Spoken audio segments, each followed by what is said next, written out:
Good morning, everyone. It's Sal, Stretford Post. How you all doing? And welcome to the live watch-along between Mexico and South Korea in the World Cup. Second game, guys. I hope you're doing well. I hope you're doing fine. Thank you, guys, for joining me this very early morning where I am. Well, it is 5-5, guys. I mean, it's a massive game today. It's a game that interests me, actually, because I can't decide who's going to win. I can't really decide.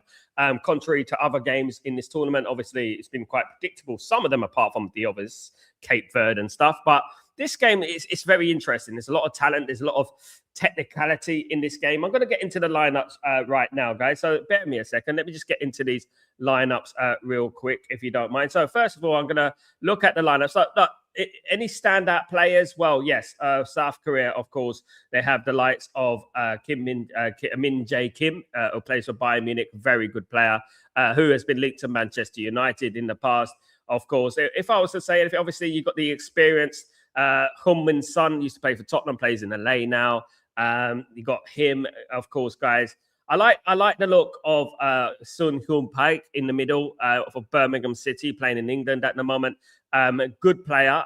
Was impressed with him last game. And Hwang, these two players here, while Hwang of Feyenoord is a good player. And if you're thinking about fullbacks, look at the 22, Young Woo-sul or Sveda, Sveda, guys. So they've got a team. They've got a team there. They've got a good team. In regards to Mexico, couple of players I want us to look out for here. One of them is this player, Lira, the 26-year-old from Cruz Anzal. Really good player, capable player. They're playing a 4-1-4-1 sort of formation, so he fits in well in that formation. So he's a very good player. Quinones, one of the as well. Julian Quinones, good player. Alcatsi plays for. Decent player. One to look out for. But one of the players, obviously, I want us to have a look at is on the bench today. Of course, and we are keeping a key eye on him because we have been linked to him, guys, over the past, of course. It is Gilberto Mora. Now, Gilberto Mora plays for Tijuana in Mexico. A very, very good player. 19 now. Can play various left midfielder, attacking midfielder, left winger, striker. Can play all those positions there. I mean, one of the key players, in my opinion, to look out for, only valued at 8.5 million euros. So a decent player indeed, and one that I hope comes on in the second half or something, because he's a talented individual, guys. Really is, absolutely. Still got Ochoa going strong at 40 years old. He will retire after this tournament, by the way. What a career he's had. 40 years old, still playing at a World Cup. Him, of course, guys. So looking at their team, looking at obviously Mexico, they have acquired. We've got Jesus Gallardo as a left back. We've got Vasquez from Genoa in Italy at centre back.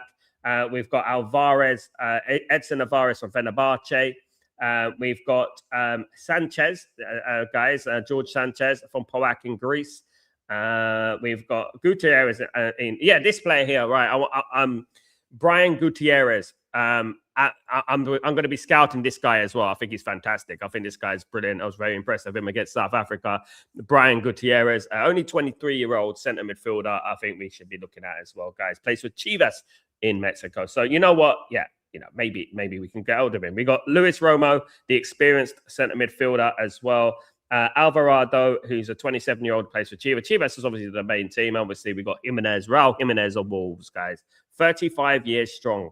Now, Raul Jimenez, of course. Like, you see that? Never give up on your dreams. He's playing in the World Cup in Mexico. There you go, at 35 years old. You have a sip of coffee? Never, ever give up on your dreams, of course, guys. So that is basically the gist of the lineup, guys. We have, obviously, I just want to say, obviously, we do have Kang Lee, who's playing for PSG as well. Very good player, PSG player. Lots of people saying that Man United should sign Kang Lee. Definitely. I mean, I admire. I think he's a very good player. I mean, it does beg the question why Man United don't scout in South Korea and Japan as effectively as they should, because you can get talent. And one key characteristic about the South Koreans and the Japanese and the Oriental side of the world is that they are very hardworking and dedicated people to their craft. So yeah, there we go, guys. So little bit of a there you go. That's the team lineups anyway. Thank you so much for joining me today. Hope you're doing well. Welcome to the stream, everyone, and good morning. I would say cup of coffees are at the ready for me. I am in the UAE, so I am a little bit ahead of you guys. So yeah, let's hopefully we have a good game. You know what I mean? And the start of another good a good game, of course, guys. We had a couple recently. We have had a couple. Also, just to let you know, Mexico will be wearing their away kit. South Korea will be wearing their purple away kit as well, guys. Absolutely. Let me just change something for you. I'm going to change it. Let me just change this for you. Let me just customize this. 1 second, guys. I'm going to change this real quickly. Game is about to start, guys. Almost underway. Let me just change this. The game is about to start. It's underway. The game is underway, guys. The game is underway. Here we go. Big up everyone who's joined me today, this morning. Thank you so much for joining me. You're absolute legends. Really appreciate it. You're absolute diamonds, of course. Let me just change this to the Mexico flag. The Mexico flag, the Mexico flag. The beautiful flag of Mexico. There we go. There we go. We're ready and we're set, guys. Big up everyone. Thank you everyone who's joined me today. Big up the legends in the house. Here it comes straight away. South Korea on the attack. Obviously, South Korea looking to make an immediate impact. This is a difficult game, of course, today. Very difficult game. We're at the Guadalajara Stadium. We're not in the Azteca Stadium today. We are in the Guadalajara Stadium, of course, in Guadalajara, as you do. So we're there today. Not in the Azteca, but a beautiful stadium nonetheless. Very, very nice stadium, guys. A little bit more about the stadium we're playing in. Yeah, I mean, it's a newer stadium. They have regenerated it. It is a much newer stadium than the other one, where it used to be, of course. So yeah, it's got 45,000 capacity, guys, and it looks like it's full to the rafters in green. There, guys, it looks like it's full to the rafters in green. Absolutely. Yeah, let me just say hello to the community. Hope everyone's doing well. Big up my friends. Big up Ephraim. Hope you're doing well. Big up Jay. Big up my friend. This game should be good. Let's hope so. Let's hope. Our fingers crossed, of course. Big up my friend, Creeping Death. Ciao, Bella. What's going on, Sal? How you doing? I'm very good to see you, pal. Good to see you. What's your prediction, Sal? I said 2-2. I'm not going to flip-flop from that. I said 2-2 last night. That was my prediction on the game. I said it'd be 2-2. Yeah, I'm sticking with 2-2 here, guys. Here come Mexico. Mexico on the defensive at the moment. Surprisingly, South Korea have started pretty well. They started pretty well. Bear me a second.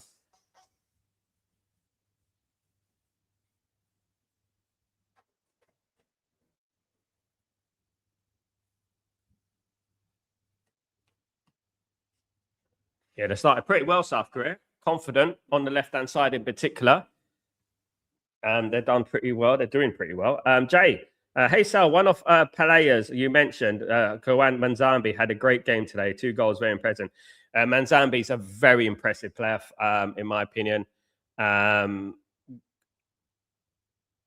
don't know why United don't go after him. Very good player. We are linked to him, but you know what Man United do? We hover around, don't we? Plays for Freiburg in Germany, and had a very good season as well. To be honest with you, I'm surprised we don't go after.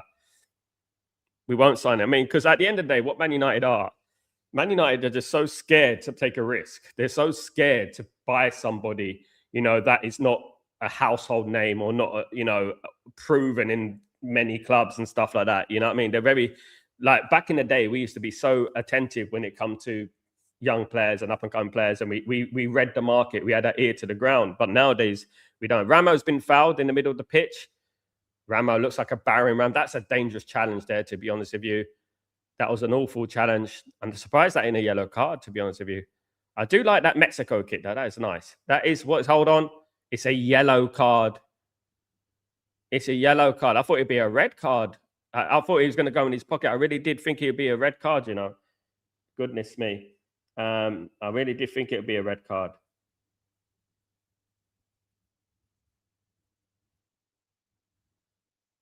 Yeah, of course, Switzerland defeating Bosnia and Herzegovina 4-1 today. Obviously, Bosnia and Herzegovina had a player sent off, and also just to let you know that obviously Canada won 6-0 against Qatar today. I mean, well, that's got Qatar straight back down to earth, isn't it? Really? Qatar had 2 players sent off in that game. The red cards are starting to flow now. The red cards are starting to flow. But I absolutely agree with my good man Jay there about Manzambi. Manzambi's a player that we need to look at.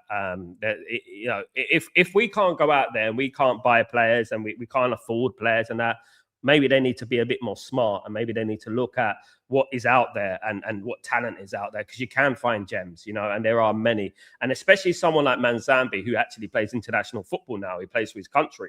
So obviously he's got the ability. And that's what I mean, like reading the market. Like, when there's a young player already playing for their country, especially not just any country, we're talking about Switzerland, you can obviously see that the guy has talent. And do you know what I mean? I would say absolutely. Manzambi scored 2 goals today. He was brilliant. And I'm going to watch the highlights. I didn't catch that game yesterday. I will watch the highlights a bit later on. But it was a dominant Swiss display. Switzerland looked like qualifying for that group, definitely. So it probably will be Canada and Switzerland as predicted in that game, in that one, guys. Absolutely, it'd probably be that. But yeah, you never know what happens. Yeah, let me just sort this out real quickly. Yeah, I think the third position is going to be fought between Qatar and Bosnia. Of course, I do believe that here come Mexico, cleared away. I do believe that you need at least 4 points to go through in regards to Mexico and in regards to, Qatar and Bosnia. I think one of them has to win the next game. Whoever wins that next game could possibly go through. It is the top 8 out of 12 teams, the top 8 of the third teams that go through to the next round, the 32. So I would say you need at least 4 points to solidify that. I would have thought to get at the top 8 teams. I think you need at least 4 points. If you get 2 or 3 points, I think you're going out, because obviously there's 12 teams, and I do think there's going to be many teams that are going to be out we're going to be third in their group, who are going to have 4 or 5 points. Sometimes it's very important you have to win at least one game. But however, you're looking at the fixture list, and you're looking at Mexico going to be playing Bosnia, and it's going to be difficult and it's going to be Korea against Qatar, isn't it? No, not that one. And that group, what I'm talking about in regards to that group, you've got, obviously, it's going to be Bosnia against Switzerland, and it's going to be Qatar. Is it? What's the next game in that group? Let me have a look. So let's have a look at the fixture list. So Qatar will be playing Bosnia. Yeah, it's winner takes all, basically. So it's Bosnia against Qatar. That's going to be winner takes all. Mexico starting to bed their way into the game now. They're starting to get a foothold, more possession. Do look like they're playing more of a free at the back today. Seen that quite a lot in this tournament. But we've also seen the rebirth of the 4-4-2 as well. That's funny. It's good, actually. It's good to see the rebirth of the 4-4-2. You know what I mean? We have seen that, of course. Qatar goal difference will hurt them. Yes, Ephraim, absolutely. Unless they win against the Bosnia. I don't think they're going to win against Bosnia. As much as Bosnia got lost today easily, they were down to 10 men, and I obviously Bosnia knocked out Italy. This is what I'm talking about. When Bosnia were doing the playoffs and everything like that against Italy, I was saying just let Italy go through, because what's the point of going to the World Cup if you're just going to embarrass yourself? Exactly that. Do you know what I mean? Like, who loses 4-1 to Switzerland these days? I don't know. But Jay, anything Messi can do, Jonathan David can do with a hat trick. Pick up, Jonathan David, first World Cup as well. Congratulations. It's always important that a lot of these home nations go through. In my opinion, it's important for the World Cup. I think when the home nations go home, it's just think though, like this World Cup can really, really come alive, because USA could quite possibly play Iran in the next round. Can you imagine? That's going to be mad, isn't it? The way the groups are going at the moment, it's written, guys. USA are going to play Iran, and those who remember 1998, the same thing happened, didn't it? You know, when Iran won the game, and yeah, that is going to be a hell of a game, guys. Definitely, my goodness me, um, that'd be historical, definitely. Yeah, I don't think there'd be any love lost there. I mean, but yeah, USA could be playing around. Here come Mexico though. Not in green today. It's weird to see Mexico in not in green kit, and it's weird to see South Korea not in red. They're both wearing their away kits today. I don't know why, but they are. I think they're just advertising their new kits. Adidas Mexico kit. That is a nice kit though. That is nice. So here in Guadalajara, it's 0-0 between Mexico and South Korea. But here's South Korea's got through here. It's going straight down to the goalkeeper, luckily. Yeah, Son Min-jae, obviously Son used to play for Tottenham for many years. Some may say that Son wasted a lot of his career, isn't it? It could be a fact, you know. Son, he did waste a bit of his career. Big up my friend Danny B. Manzambe Elisao, talked about him a month ago, exactly Irish bitter. And you know what, Danny? Let's look at his price tag now. Let's look at his price tag. Let's look. You know what I mean? What's going to happen now? What's happened? Ding, ding, ding, ding. It's going to go up. It's going to elevate, in it. It's not going to go down. It's ridiculous, man. Absolutely. As I said, you know, like it's we just snooze, we lose, don't we? Everyone could see that Manzambi last season was a baller, was a proper player. You know, everyone could see that. You know, but yeah, what it is. Yeah, let me just have a look at this. Let me just say good morning to Saeed and everyone.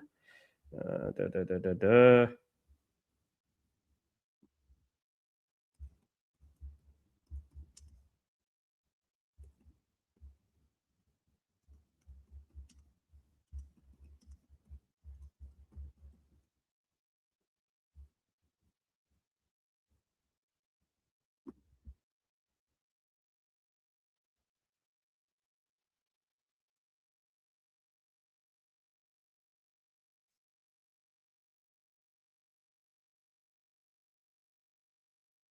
I did predict 2-2 in this game, so I hope hopefully it doesn't let me down. Because I did predict 2-2. I mean,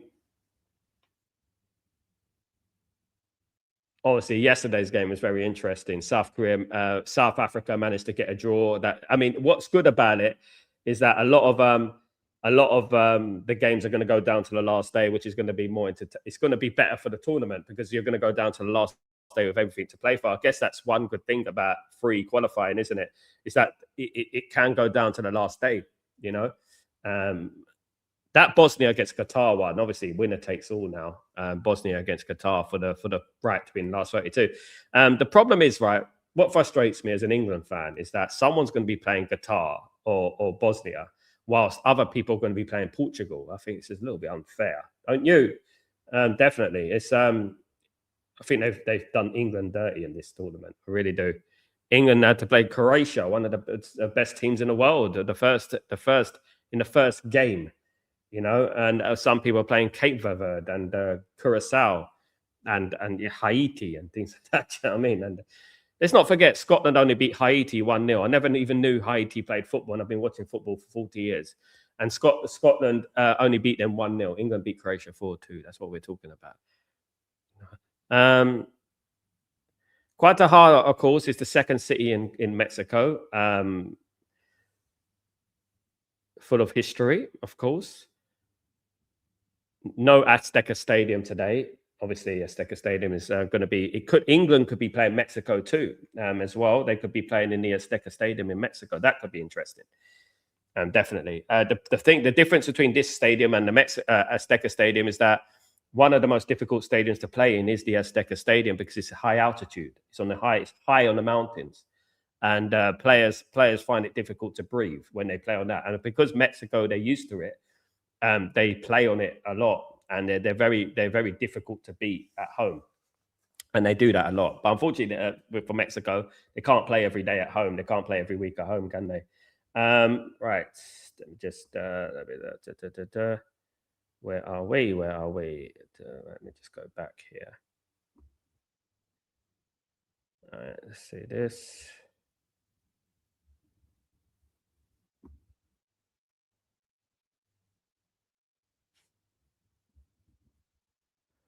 Big up Kenny, what's going on? Yeah, very versatile as well, mate. Yeah, Manzambi's good. Yeah, Seidel Marla, Manzambi, Angelo Stiller, good players. You can't go wrong. If you're looking for value for money, definitely Manzambi. But Manzambi's not. You know, as I said, when these World Cups are on, you can risk it. Some people say let's wait until the World Cup. You can risk elevating the price. Now, I remember when the 2002 World Cup was on and Senegal played. No one knew who Senegal were, right? And they beat France in the first game, if you remember. And El Hadj Diouf and Salif Diao and all those players were playing, and people were like, wow, they're a good team. And then everyone went out for their players. You remember, and the price is elevated. Like Liverpool obviously signed Diouf, of course. I think they signed Diao and Diouf, didn't they? Yeah, and obviously it was expensive. The prices elevate, don't they? Even when Euro 96, when we signed Karol Poborski off the back of Euro 96 after a great performance from here come South Korea. He's chipped it over him. Oh, what a clearance. It's a big clearance. That was close. It's off the line. Mexico player, that was a great clearance from the Mexico player, but nearly a great finish from Sun. Was he offside? I don't even know. But no, the flag went. Was it up? But that was nearly a fantastic finish. Oh, that would have been close. It might have just been offside, but it was nearly a fantastic finish there. Look at that clearance, though. Look, he just managed to get it away. Yeah, look, he just managed to get it. Managed to get it away, of course. But it's well played. Well played, though, all round. Jay, 40-year-old Jacko will get Bosnia to the knockout stage. Yeah, I mean, that group is not very strong, I'll be honest, mate.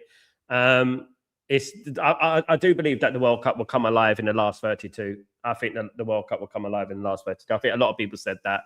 The problem is what we don't want. We don't want teams having an easy ride to the final, which could be the case this time, because there will be a lot of, maybe, I won't say this disrespectfully, but a lot of mediocre teams might be qualifying for the next round. You know what I mean? So there you go.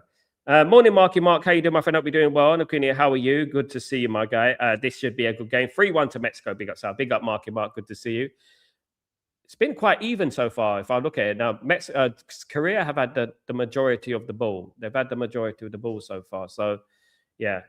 I've had to rename all the players because there's about 6 Kims who play for Korea, and there's about 3 Lees as well.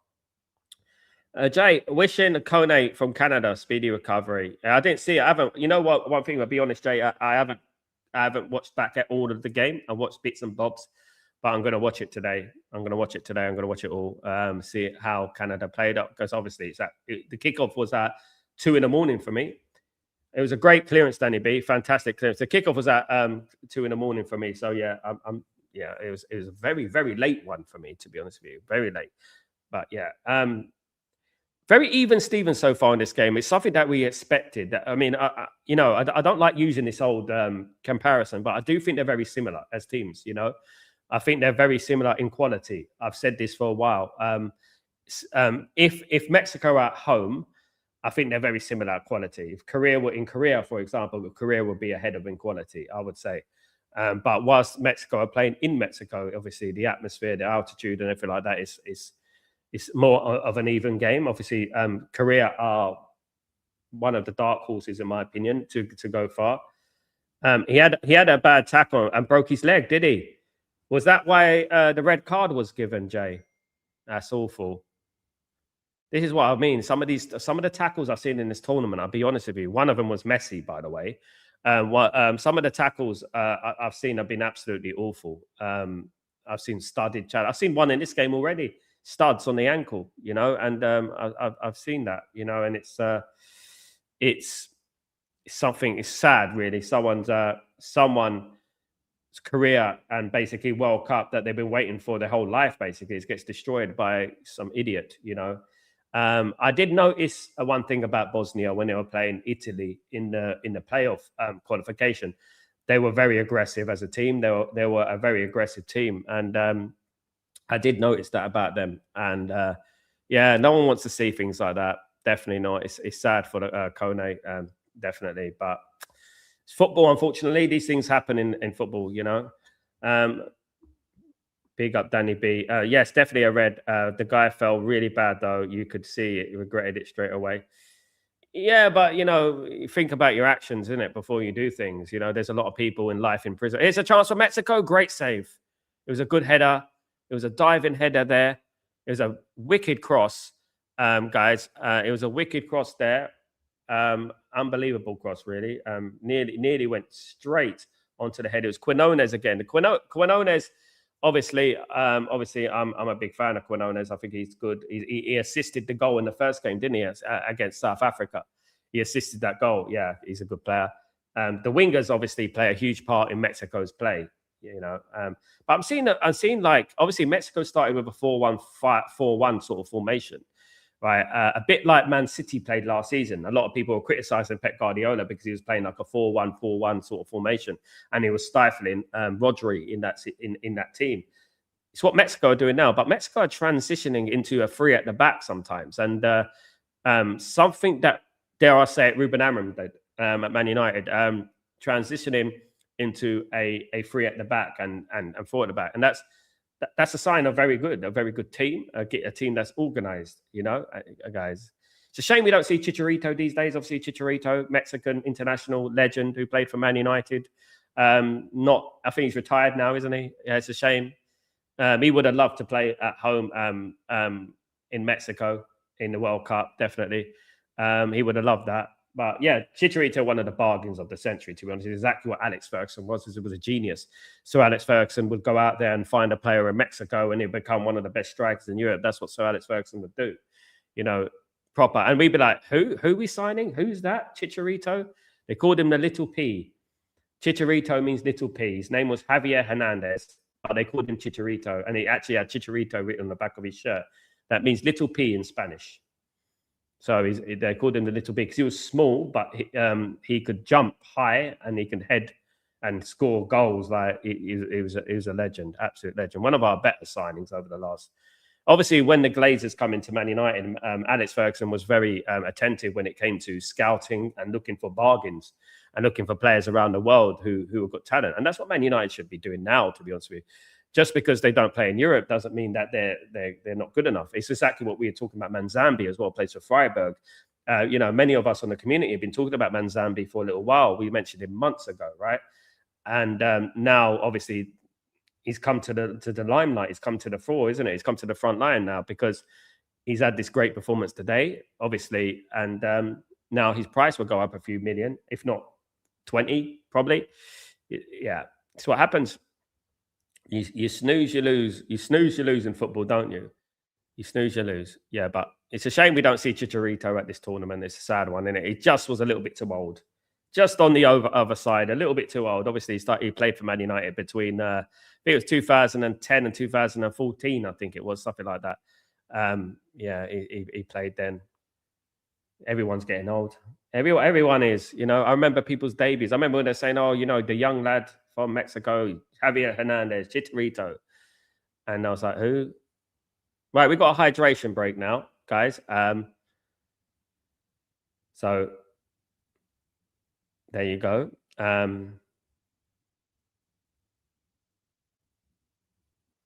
First of many, I would say. Evening, Romza. How you doing? I hope you're doing well. Big up what I miss. Absolutely. Jay, yes, he's out. He scored Tony and Ronaldo in the Saudi League. Julian Quinones. Yes, very good player, mate. Scored Tony and Ronaldo. I mean, obviously, Tony scored 40 goals last season in Saudi Arabia. That's what contributed to him being in the England squad, isn't it, Jay? I've watched Quinones for a while. Obviously, I did a few games in the Saudi League, and yeah, he was good. He was good. However, he is obviously a little bit getting on a little bit, but it just goes to show you that the talent is out there. If you look and you scout properly, you can find these players. Like no one knew who Voxinia of Cape Verde was. You know what I mean? Before this tournament, he's obviously 40 years old. He's been around there or thereabouts. He's played in the second division in Portugal. But it just goes to show you that the talent is there. If you scout for the talent, you'll find that talent. You know what I mean? Absolutely. How many times did we miss out on Ronaldo? Well, there's a little story, Romsa, about Ronaldinho. Ronaldinho actually landed in Manchester, right? and he was about to sign for Manchester United. And Alex Ferguson called him. He said, "Right, looking forward to welcoming you at Man United." Da, da, da. Then what the problem is? Why I don't rate Ronaldinho? Right, he's a good player. Don't get me wrong, but why I don't rate his mentality? I don't rate his mentality. Right, apart from a fluky goal against David Seaman. The thing is, right, it was raining in Manchester that day. This is a true story. Ronaldinho, the Brazilian international, he landed in Manchester, about to sign for Man United. He was in a chauffeur-driven car going to Man United. It was raining. It was buckets were falling down. He said at that moment he had an offer, a last-minute call from Barcelona, and Barcelona called him, and he changed his mind because of the rain, and he didn't sign for Man United. So then again, look, what I would say about everything about that period of time is that I would never regret what Man United did because everything worked out.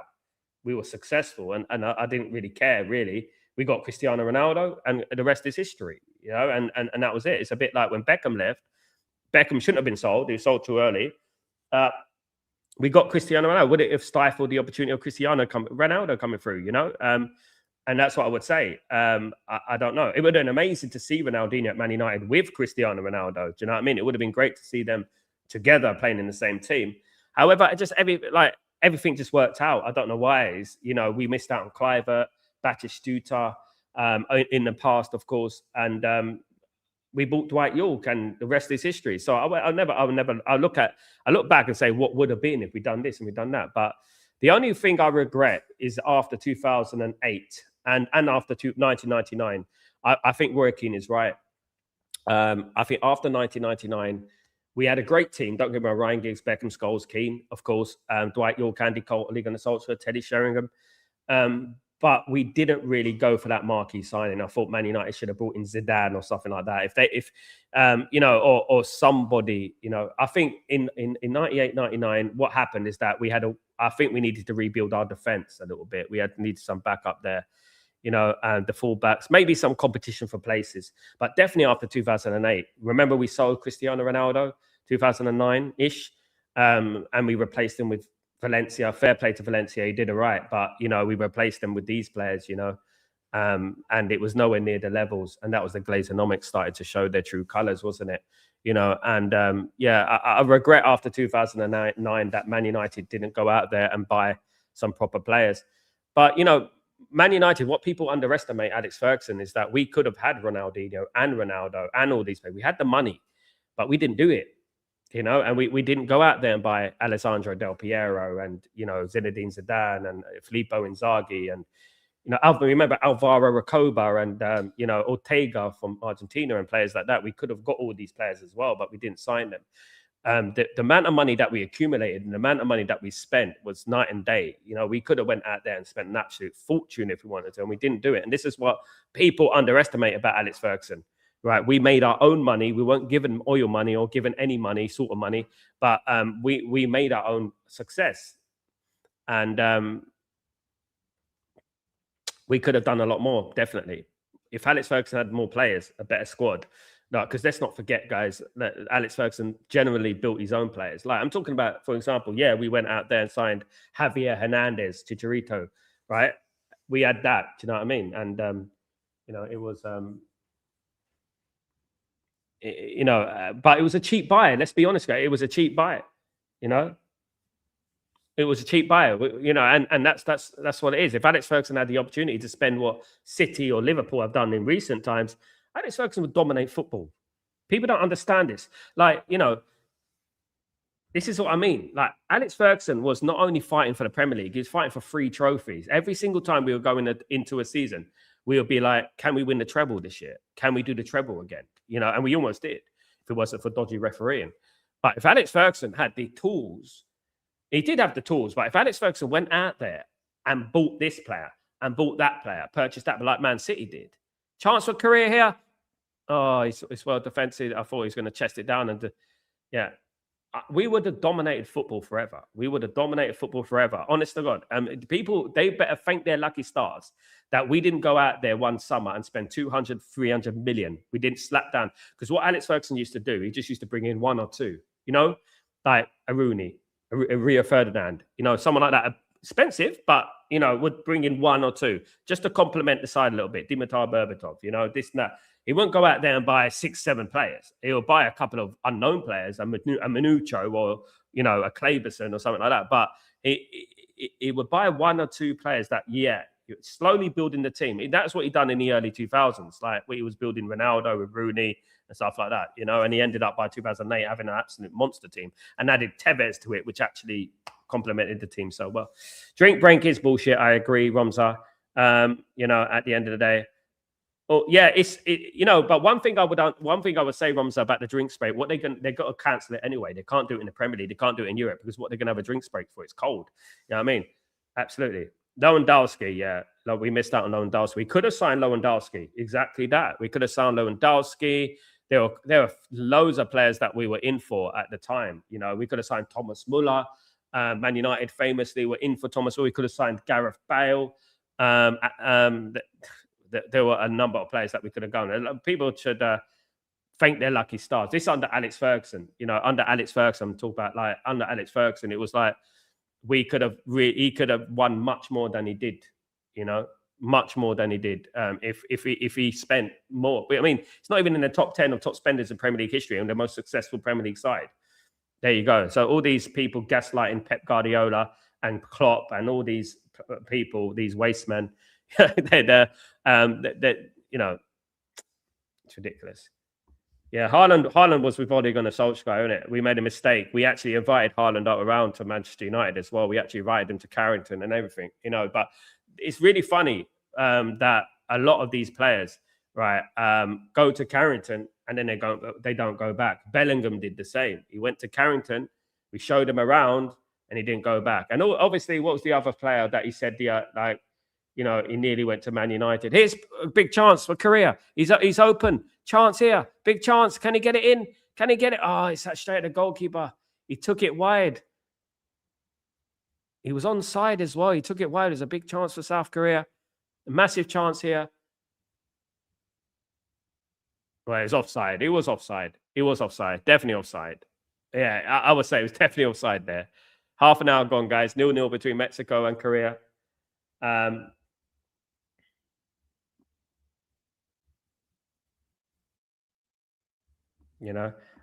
Jay, who needs some of there's players we miss out on anyway when we mighty Diego Forlan, 2 goals against Liverpool.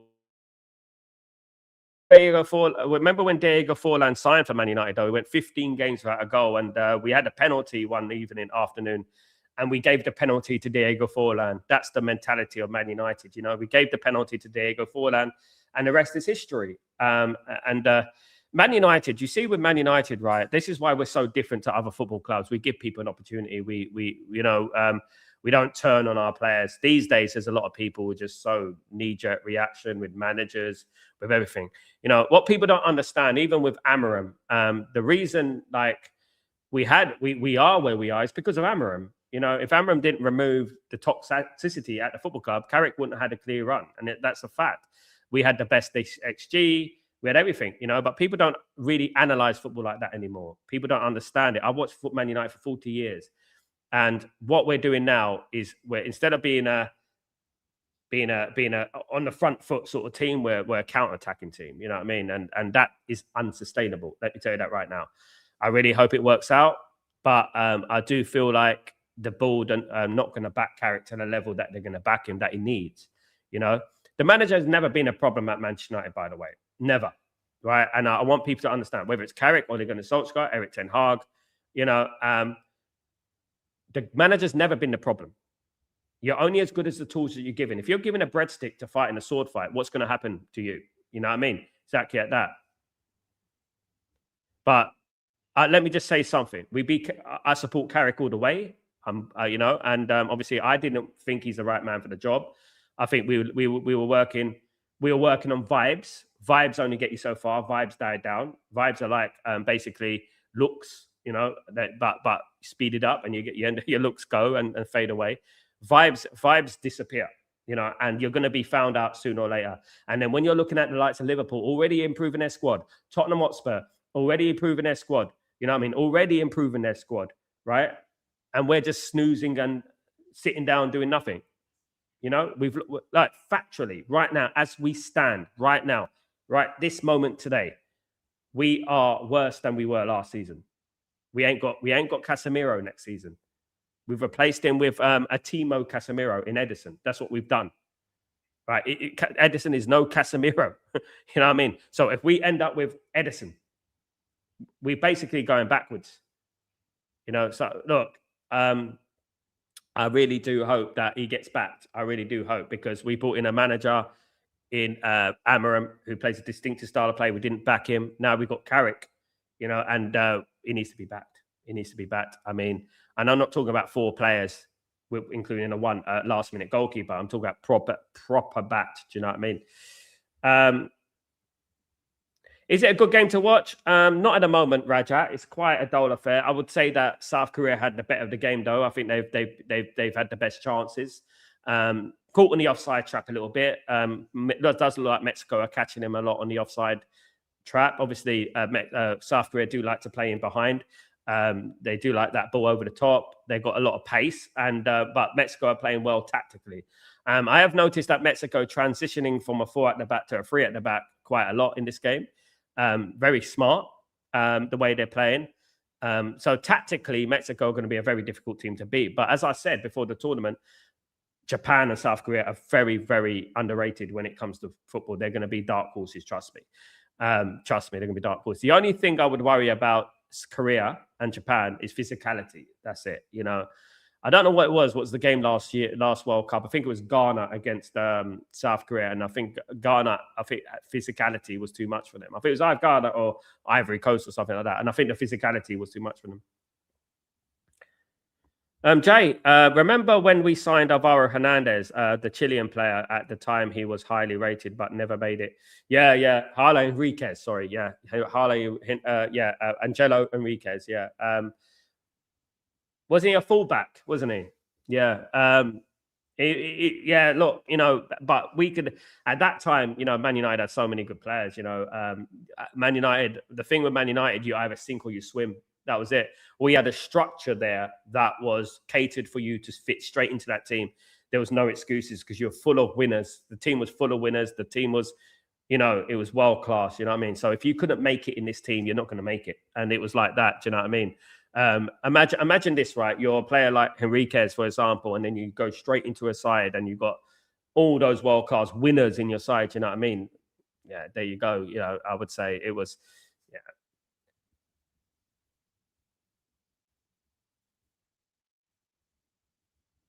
Bomza, I don't know. I have faith in our youth. Been following this last years. It's fun.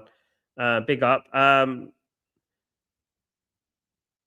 Well, without Shea Lacey, it's different. Shea Lacey's got to get fit.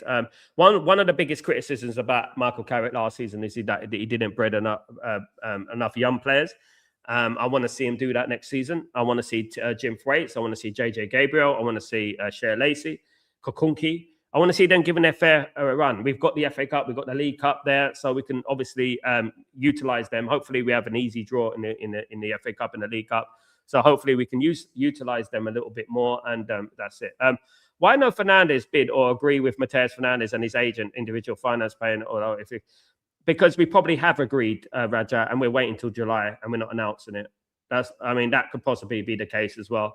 Man United want to kick the ball down the road and act like they're fighting for Fernandes, so they waste time, mate. That's what basically happens at Man United. And what does it? Why would they waste time? Simple. They will waste time, so they don't have to spend much money because they run out of time. If you know what I mean. When they run out of time, they're going to go, damn, we run out of time. We tried so hard, but we run out of time. And that's what they're doing. Whereas other teams are like, yeah, we get him in, we get him in, we get him in, and that's what we need to do. This is what we should have been now. We should have been literally him, you know, in the door. Guys, I'm not going to be gaslighted and thinking Edison's some sort of a savior to Man United, because he's not.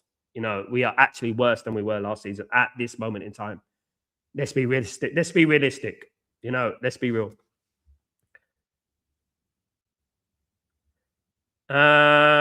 Jay, similar to he played a wing back thingy, Enriquez as well. Similar to Mama Briandorf, he never made it for us either. And you know, big up Sam. Hope you're doing well, guys. Big, I hope you're well. Briam Diouf just wasn't good enough. Yeah, again, as I said, there are players that came into Man United that, even some players have big reputations, and the club was too big for them. The club was too big for them. And, yeah.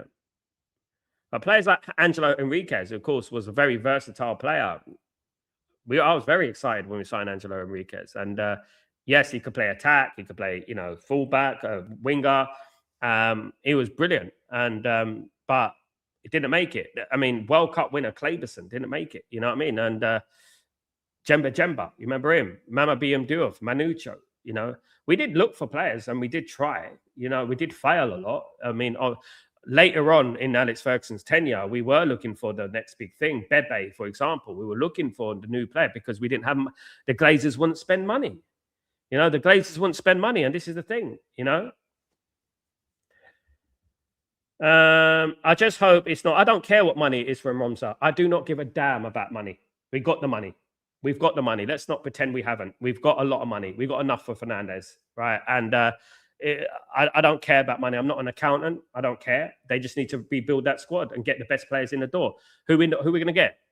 Everyone's going to be expensive. Everyone.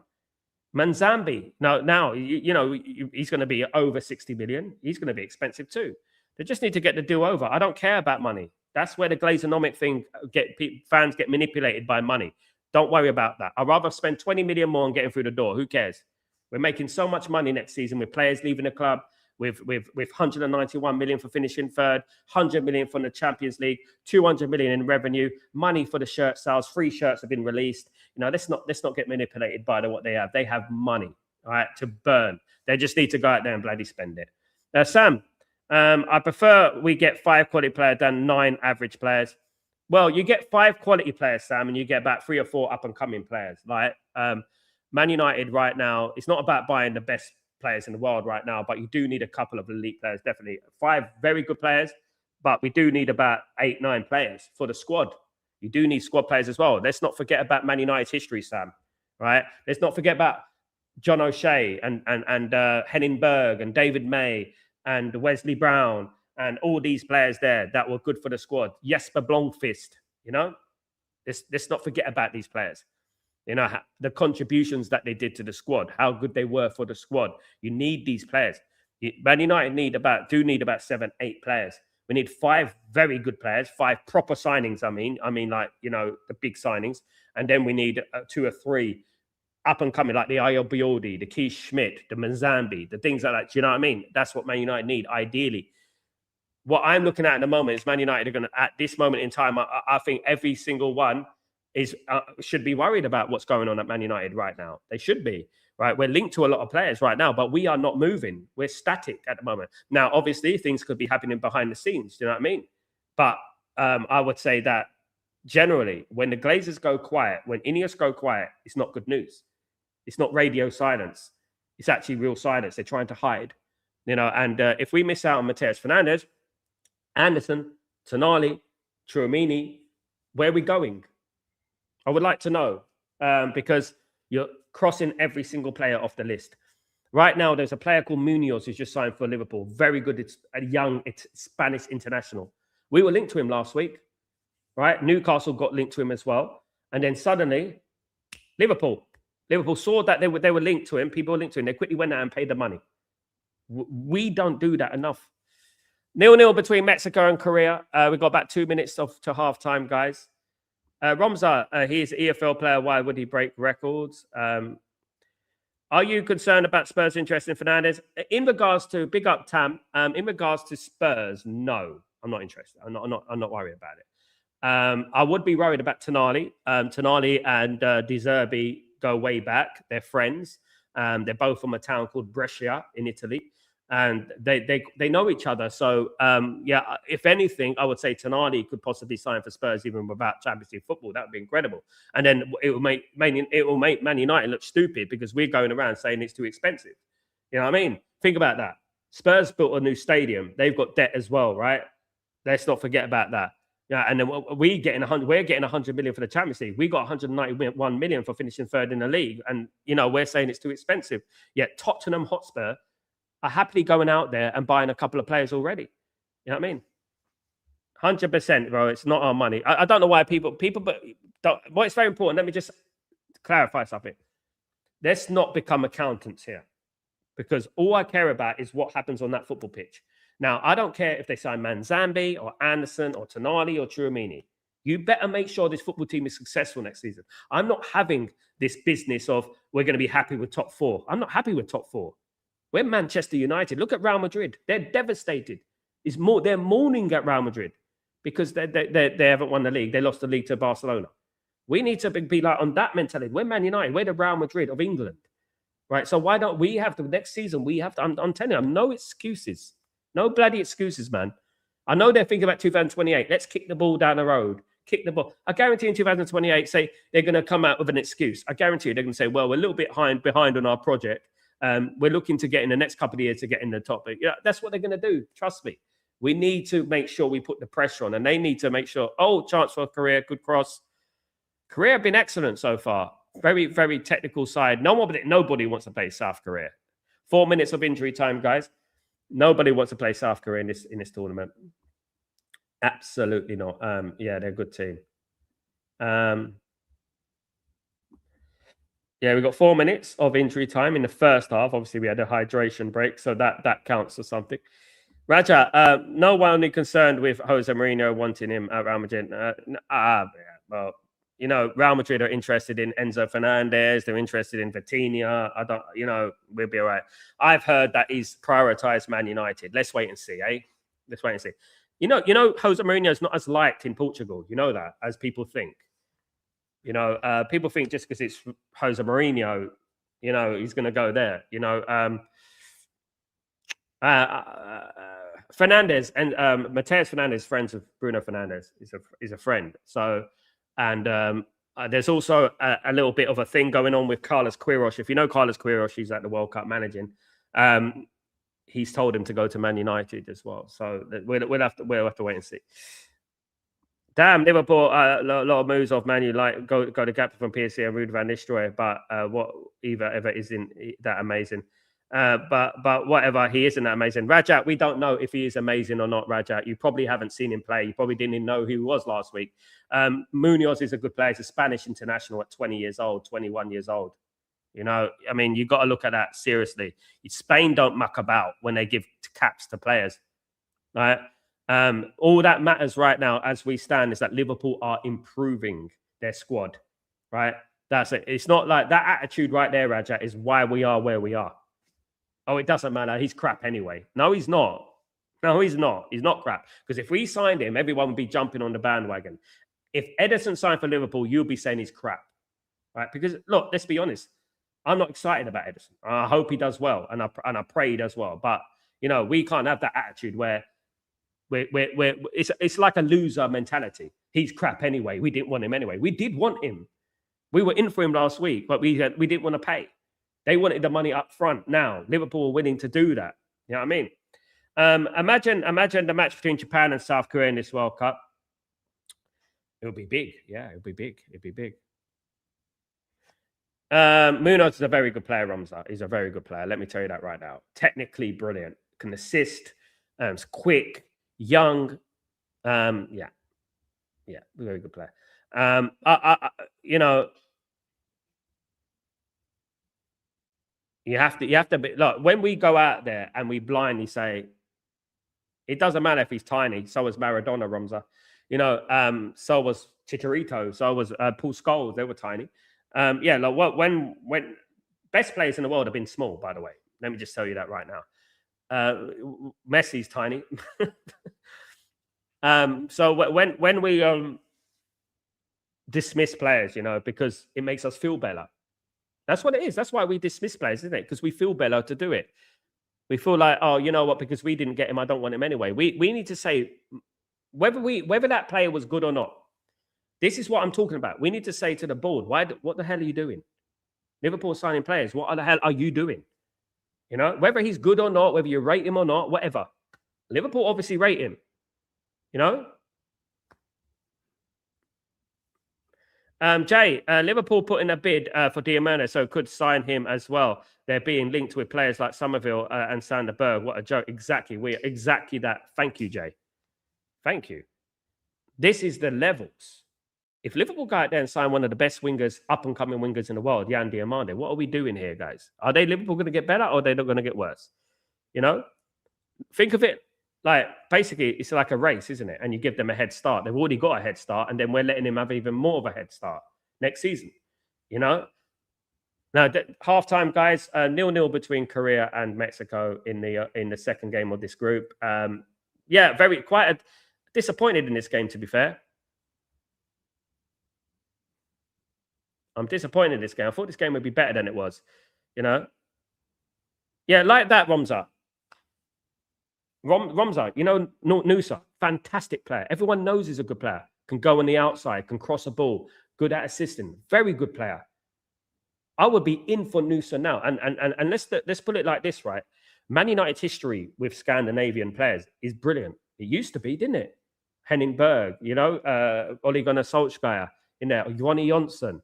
We used to have a good history of proper Norwegian, Swedish players. Jesper Blomqvist and Peter Schmeichel and all these players. Why are we not doing that anymore? Nusa, when I watched him against Sweden the other day, he was unbelievable, guys. And obviously, like, there's a few players who play for Norway, obviously the right back as well, Ryerson. There's a few players there that Man United should snap up like this. They should go and get them now. Because one thing about, look, there are certain things, right, that match. And I think Norwegian, Swedish players fit Man United. It's for whatever reason. For whatever reason, Norwegian and Swedish players fit Man United. Nusa is obviously a very good player.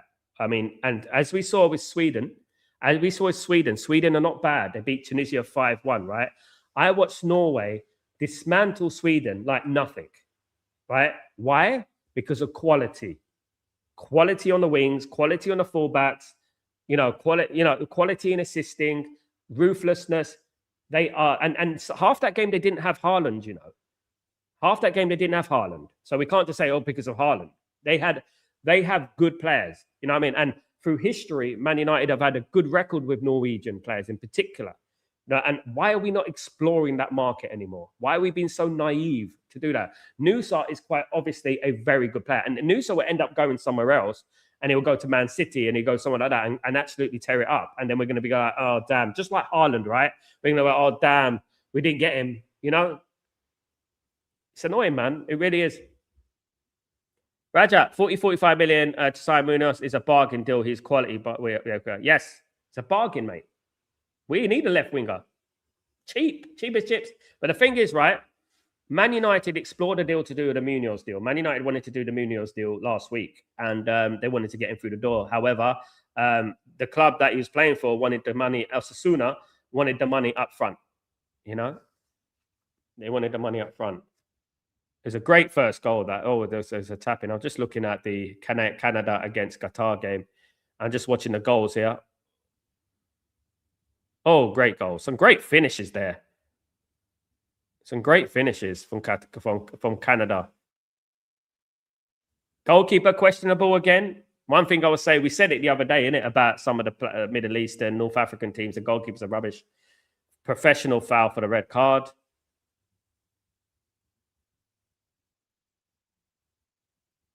Oh, it's a yellow card. It was a yellow. That was a yellow card. Yeah. But yeah, so it went to VAR and they probably get a red card. Yeah. So yeah, that was a red card. Will Fulham take Fulham Sanderberg? No, I won't. No, I haven't got nothing against Sanderberg, but he represents mediocrity again. No, he's a good player, don't get me wrong, but he's 28, 29. We may have missed the boat in regards to that one. Do you know what I mean? We need to look forward, and we need to have a plan here, like a long-term plan, not a short-term plan. You know, that's what we need. Yeah. So it's 0-0 here at halftime between Mexico and South Korea, guys. A little bit disappointing, as I said. The game has not been really. It's petering out into nothing at the moment. Strange enough, I thought this game was going to be a thing, but obviously both teams are cancelling each other out. I would say that. South Korea have been a better side so far today. They've been a better side so far. But obviously, whilst it's 0-0, you never know what's going to happen, you know. But historical moment for Canada. Congratulations, Canada, on a magnificent win today. Very good win. Qatar capitulated in the end, but some of the goals they conceded, my goodness me, I'm looking at, wow. Some of the goals they conceded, I mean, it's unbelievable. 6-0, yeah, biggest win of the tournament so far. There you go. They're going to take some beating Canada when Canada are at home, of course. So, you know, exactly, Ramza. Ramza, we need to make moves, brother. We need, my friend. We need to make moves, man. We do. And we're not, yeah.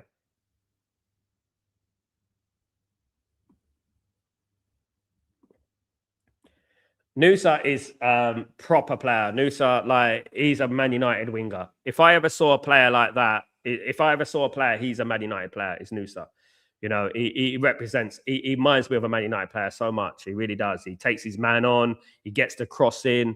Everything about him really is excellent. And I mean, Man United are going to miss the boat if we don't go after Nusa. We're going to miss the boat, and we're just, you know, we'll be back to square one. Do you know what I mean? I mean, look, you know, I'd much rather look at someone like Nusa on the left wing rather than going after someone like Morgan Rogers, you know, who's going to cost 100 million. I'd rather do that, you know, and I don't care about the money and stuff like that. But what I would say is that Nusa is just as effective, and Nusa is going to be a 100 million player eventually, whoever signs him, you know. So I would definitely do that deal. But look, what Man United need to do is, like, they need to look at a team like Norway, for example, right, and look at how good they are at the moment. Norway have been the best they have been in 30 years.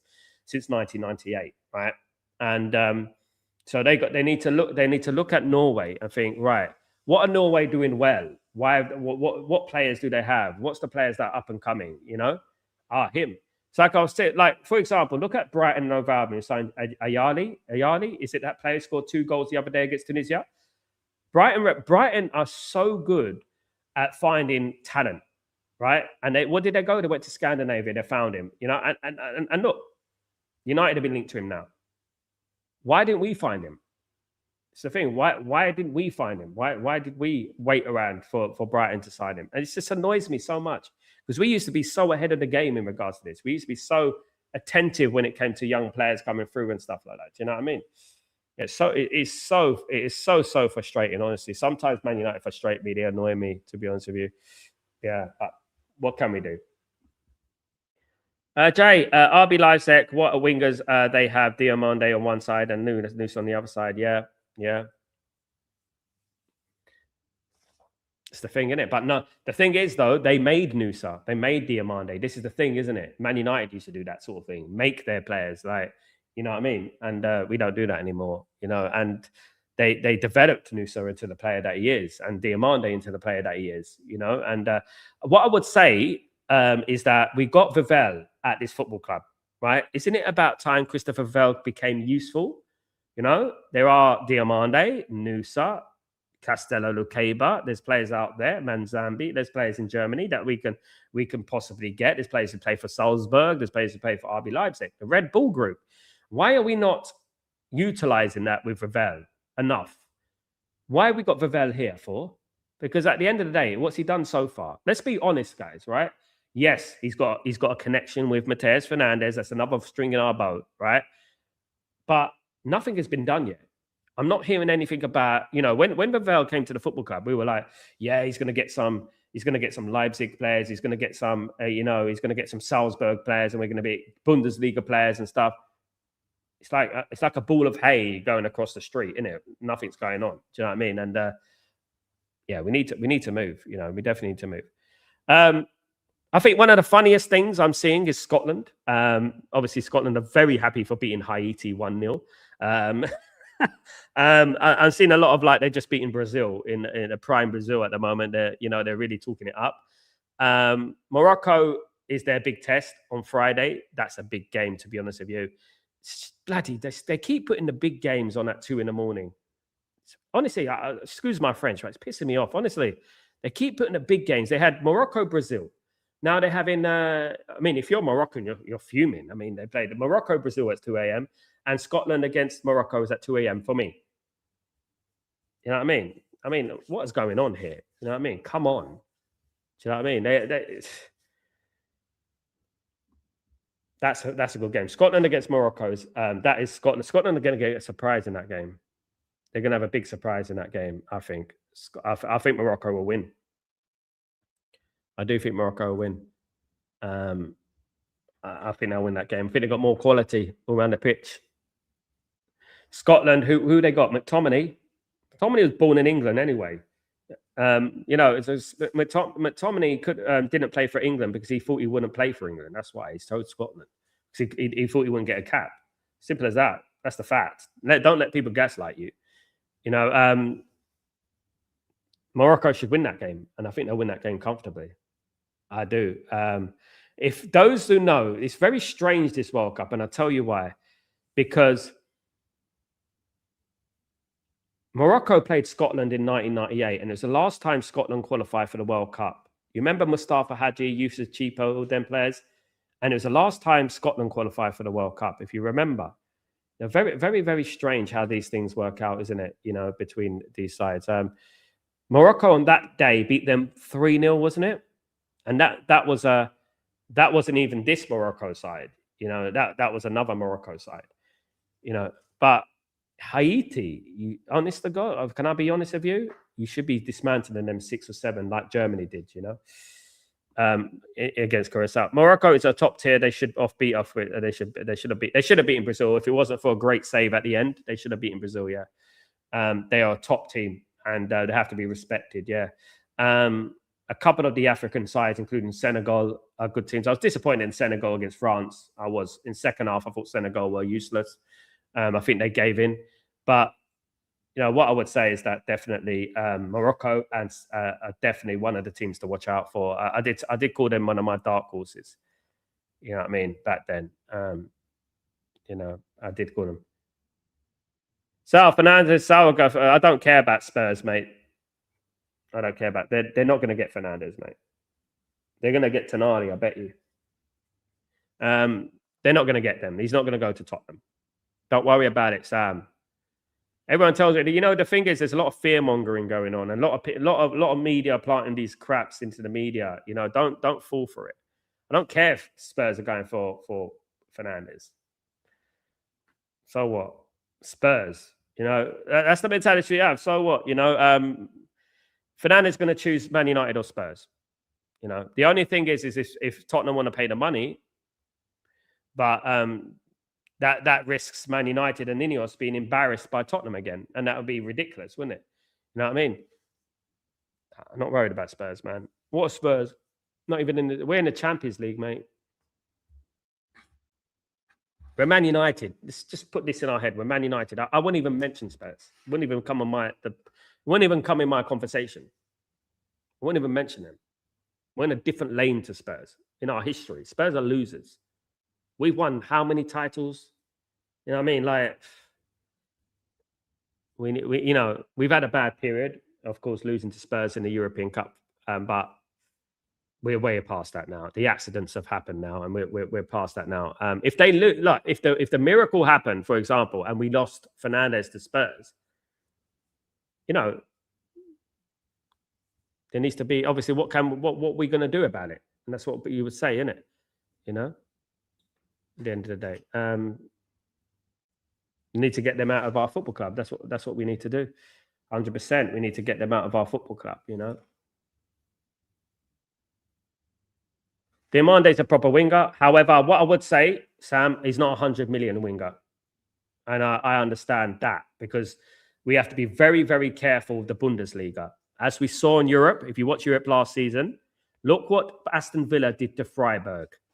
Look what Aston Villa did to Freiburg. Absolutely. Gear one, they destroyed them. Let's not... at the end of the day, let's see how Diamande does in this World Cup. At the moment, yeah, So let's see, and when it comes to difficult games, the Bundesliga, listen, you can put in any player in the Bundesliga who will look well, but he'll look 10 times better than he is. So I would say that, yes, Diamande is a talented player, 100 million player, half that. The Bundesliga are trying to overprice players who are playing in the farmer league, basically. right? Aston Villa could school Freiburg. Freiburg, Leipzig, all these teams will get relegated in England. You know that. And that's what we have. That's what we have to look at. You know, that final, as the Europa League final, Aston Villa was one of the most one-sided finals I've ever seen. And let's not forget, Aston Villa are not the best in England. They haven't had a good, you know. Anyway, kickoff is ready to go. I'm happy to spend money on players that are worth it. When players are worth it, I don't matter. Mateus Fernandes is worth it. Anderson is worth it. I'm happy Man United to spend money that's worth it. It's worth to get him. But, you know, I wouldn't be happy if Man United ended up spending 100 million on a winger. You know, we need I mean, let's not forget Dorgu's going to play there anyway. I think Dorgu's better than Yan Diamande. Anyway, he's got the potential to be. Watch.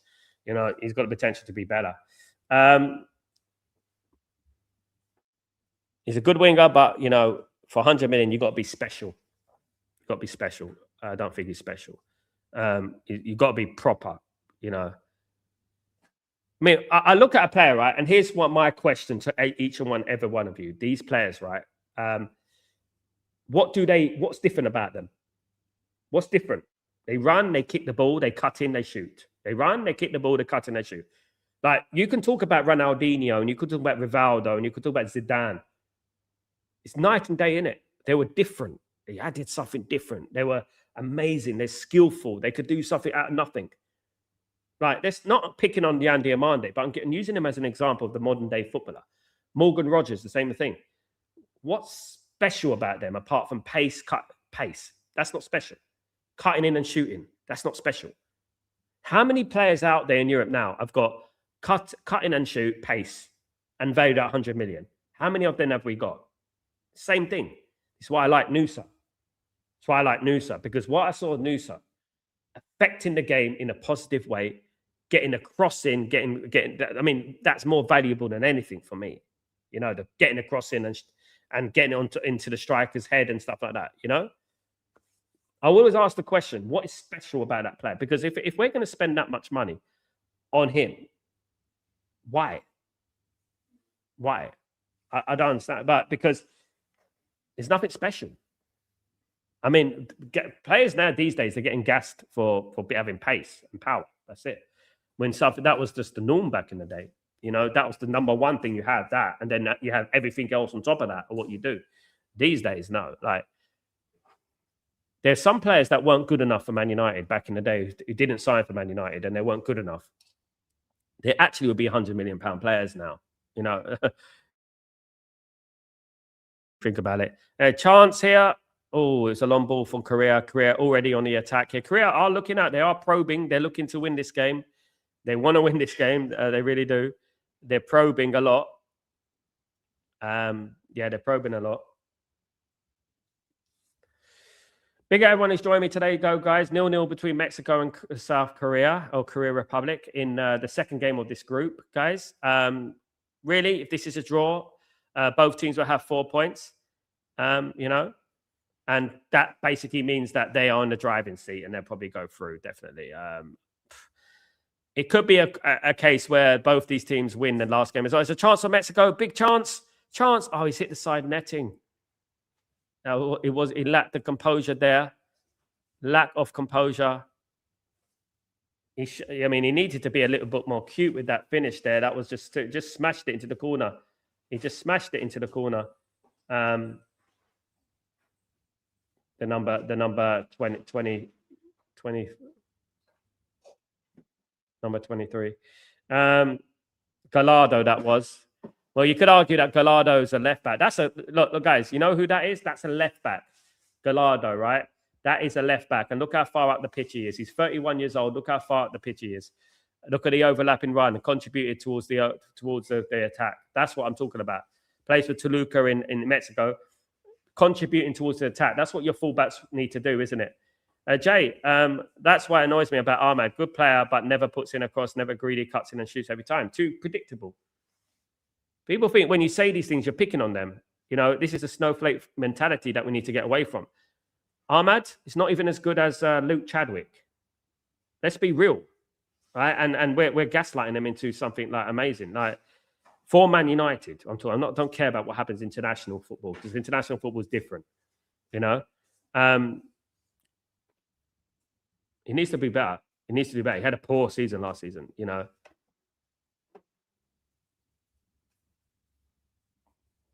Oh, 1-0 to Mexico. They've scored. It's a terrible mistake from the South Korea goalkeeper. My goodness me. What a mistake. That came out of nothing. Against the runner play, the goalkeeper, he jumped for the ball and he let it slip out of his hands. An awful mistake from the Mexican goalkeeper, from the South Korea goalkeeper, excuse me. And it's 1-0 to Mexico. That's what happens. No, you ain't got a good goalkeeper. It's those moments, isn't it? It's those moments that cost you. It's those moments that cost you. If you ain't got a good goalkeeper, that's what happens. You have to, 1-0 to Mexico, guys.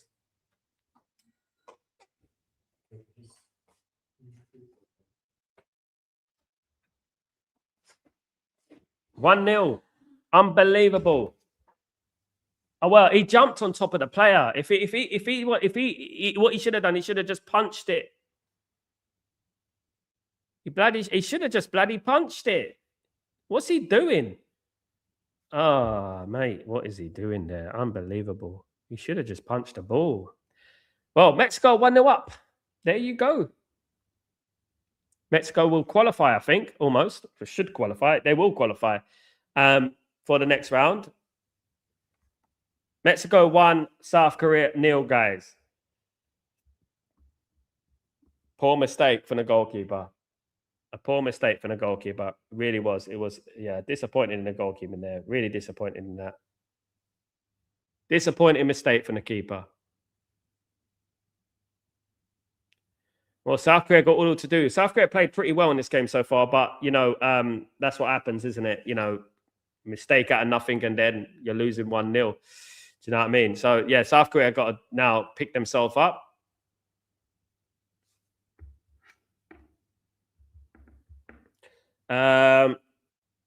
Some of the keepers have, it's been shocking. Jay, this is probably the one time, this is probably the worst tournament for goalkeeping PR. Trust me.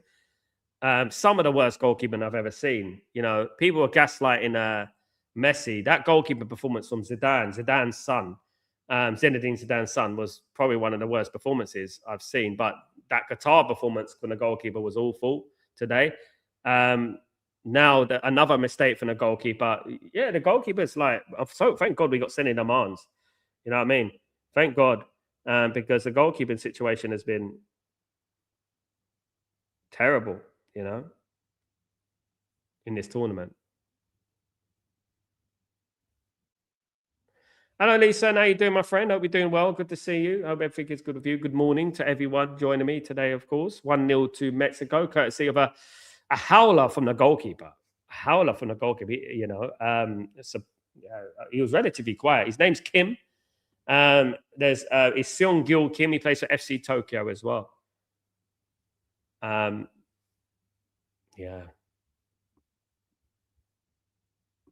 it was an awful mistake, but they got to pick themselves up. The things happen. They got to pick themselves up and see if they can get back into the game now. South Korea. We got about 35 minutes to go, 36 minutes to go in this game. They have got a chance to redeem themselves. I still think South Korea go through. I do. I think they'll go through anyway. Looking at the groups. So right now, as we stand, let me just have a look at the group as we stand. So the table right now would be Mexico will be top on 6 points. South Korea will be second on 3 points. Czech Republic and South Africa will have 1 point. So theoretically, it will be going down to the last. South Korea will be still in trouble. They won't be through. It'll be in trouble. Because if for example, Czech Republic, is it South Korea against South Africa against South Korea? So if South Africa beat South Korea, that's put the cat amongst the pigeons. Mexico will go through. Mexico will be through already. They're not going to finish third or fourth. So, yeah, it's going down. So South Korea, Czech Republic, or South Africa. It's between those three teams. So South Africa against South Korea is going to be a good game, definitely. You know, Jay, that goalkeeper gave me nightmares. Remind me of Anana. Yeah, exactly the same. Exactly, Jay. It's exactly the same sort of mistake that Anana did. That's the thing. A goalkeeper could just ruin your whole vibe. A bad goalkeeper could just ruin the whole atmosphere and the morale in the team. The goalkeeper makes one mistake and that's it. You know, it ruins the whole morale. The whole team goes to, you know, mentality wise and stuff like that. You know what I mean?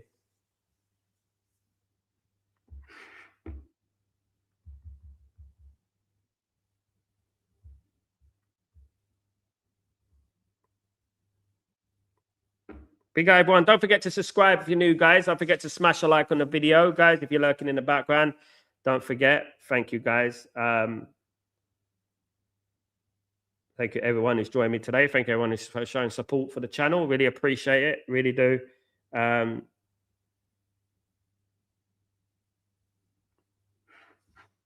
get those likes up. Let's get those subscriptions up, guys.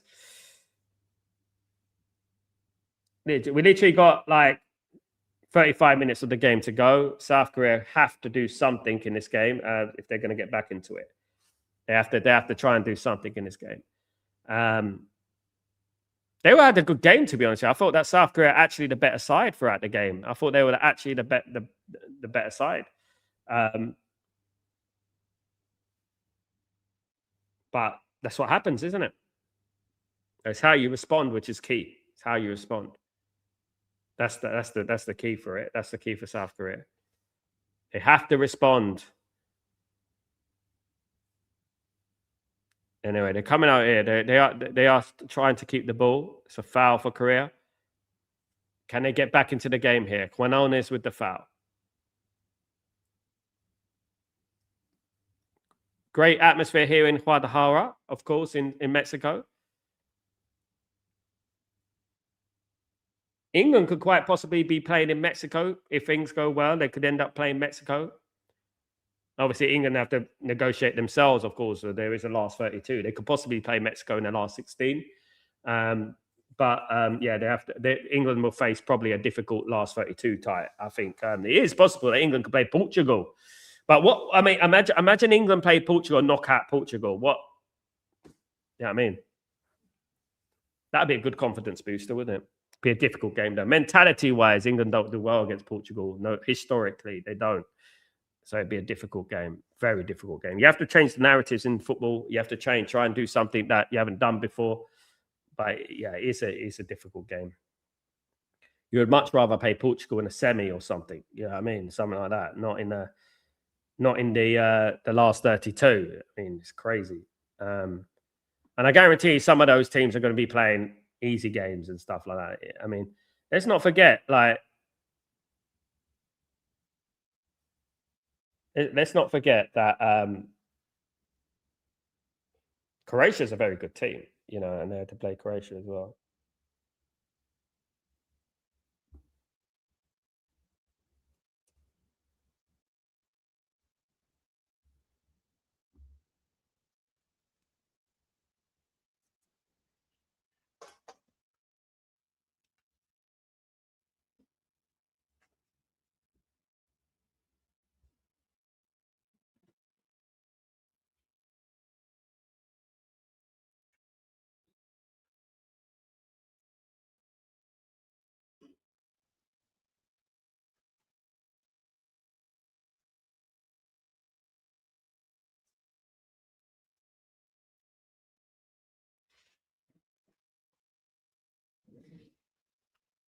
Mexico 1, Korea 0, guys. South Korea 0 in this World Cup group, guys.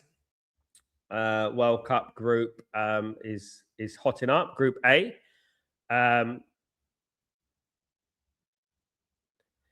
So basically, I would say in the final game, if you're looking at this, if you're looking at the final game, it'll be South Africa against South Korea, and it'll be Czech Republic against Mexico. So you would say that South Korea would be happy with a draw. South Korea would be happy with a draw. then they're probably, yeah, they're 4 points. Goal difference would be good. So I think they'll be happy with a draw, to be honest with you, in the last game. Jay, I read we could play the team that finishes top of Portugal group. Why would we play the top team when we come top? We'll play the second team, wouldn't we? Wouldn't we play the second team, Jay? Why would England play the top team? If England come top, yeah, because that's what I was thinking. How can England? People were telling me that, England could play Portugal in the next round. I was thinking, how? Because if Portugal come top, how do England play Portugal if England come top? I don't get it. That's not fair, is it? Shouldn't it, guys? Look, can I just be honest? Shouldn't it be England come top of their group? Shouldn't England play the third team in a group, right? You should be rewarded. You should be rewarded for finishing first, not punished. So how can you come top of the group and you end up playing the top group, the top team? So England should play the third team in that group, not the first team. That's what it should be. That's ridiculous. FIFA needs to sort that shit out, man. Honestly, because that's not fair. All right, then we might as well come third in the group and just go through and play an easier team. You know what I mean? That's what we're getting to now. It's realistically though, isn't it? Like, if you think about, if England becomes second in the group and they end up playing an easier team, you might as well think, oh, maybe it's a good idea we come second. England did it in the last Euros. The last Euros, didn't they? That Euros they did.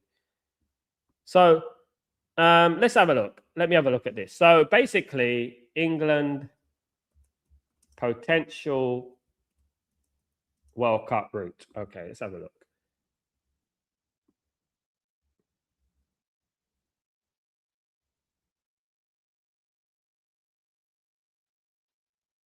So England, round of 32, Wednesday, the 1st of July.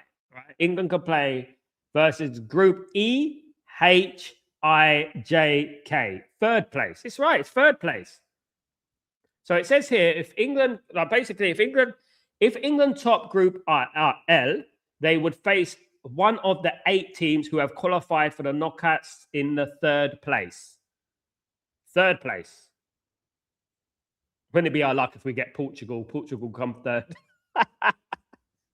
Oh, no, they got EHIJK. So EHIJK. EHIJK. Let me have a look at this. EHIJK. So they could play the third place in this group, which could be one of these teams, which would be easy. Not if it's South Korea. They don't want to play South Korea.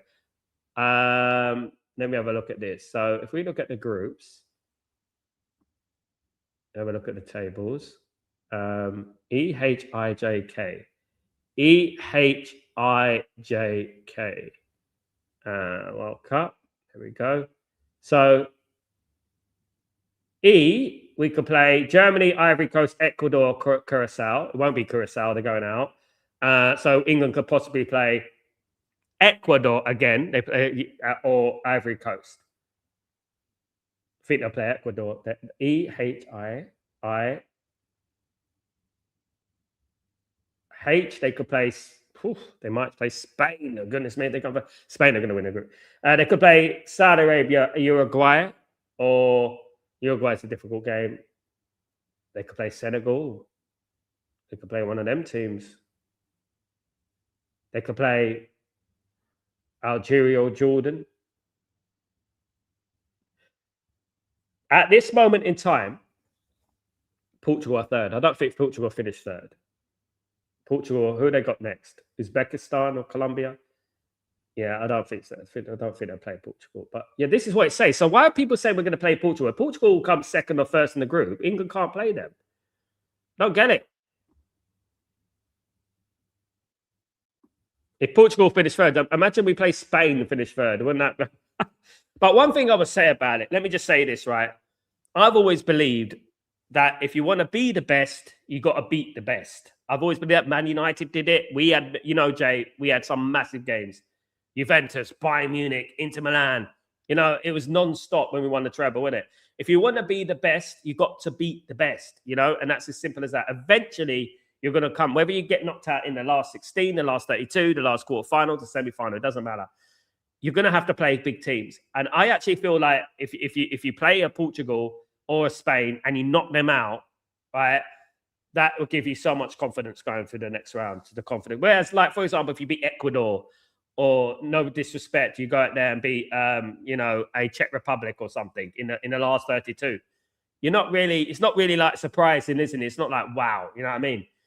If you beat one of the big guns early, you beat Portugal, everyone's going to be going, oh, England.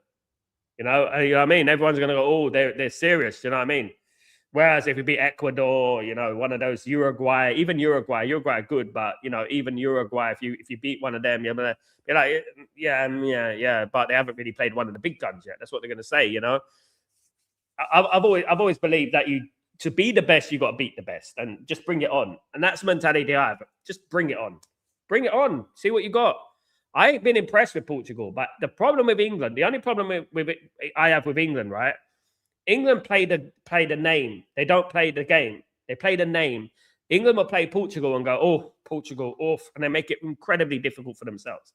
They won't win it easily. If they won it, it won't be easy, right? Because they'll look at what they did against Croatia. Like, they have those bozo moments in games where they go really, it's almost fearful of the opposition, and then they sit back and then they let the opposition play and stuff like that. Do you know what I mean? That's one thing with England. They give respect too much to the opposition. They need to try and control the tempo of a game. And the problem with Portugal, they will keep the ball. They do their.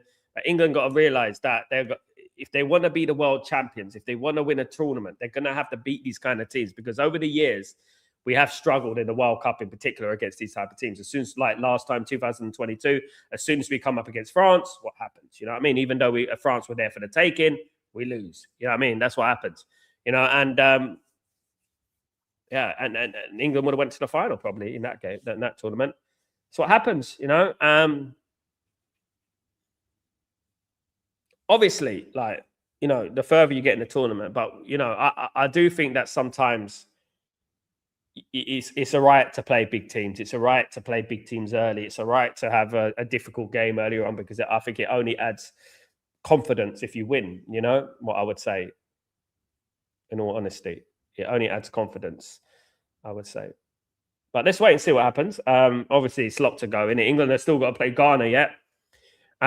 England might not win the group. You know what I mean? We're just assuming, that they're going to win the group, but they might struggle. Ghana's not bad. Panama, of course. Panama, forget about it. England plays second string team against Panama. They're going to beat Panama. Guys, we got a hydration break here.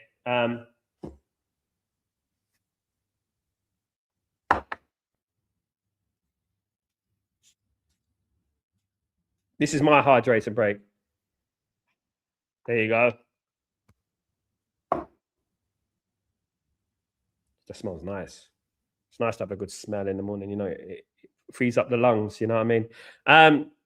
Here in Guadalajara, it is 1-0 to Mexico, courtesy of a blunder from the South Korean goalkeeper, guys. But it's still around 23 minutes to go in this game. Anything can happen. Let's see, guys. Let's see.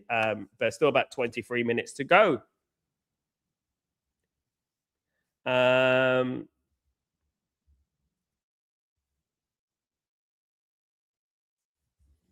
Get those lights up, guys. Let's get the lights up. Let's see if we can get to a few more likes. What I was watching the replay of the goal, it just confuses me why the goalkeeper rushed out in a panic, like a panic mode, like he had a spasm or something, and just rushed out and got involved in the play that he didn't need to. Imagine Roy Keane was on that pitch and the goalkeeper did that. Can you imagine what would have happened? What Roy Keane would have said? What the fuck are you doing? Stay in your bloody goal. What are you doing? Stay in your goal. What's wrong with you? There'll be a fight.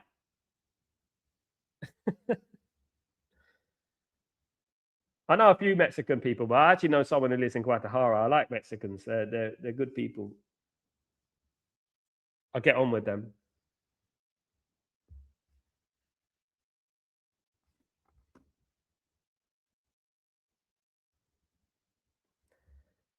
Yeah, it's the worst place to make a mistake, isn't it?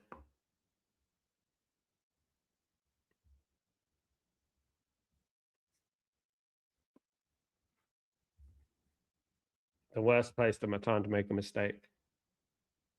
But South Korea. I think honestly, for South Korea, they'll take a draw. I think a draw for Mexico and South Korea would be a decent result. Both will have 4 points.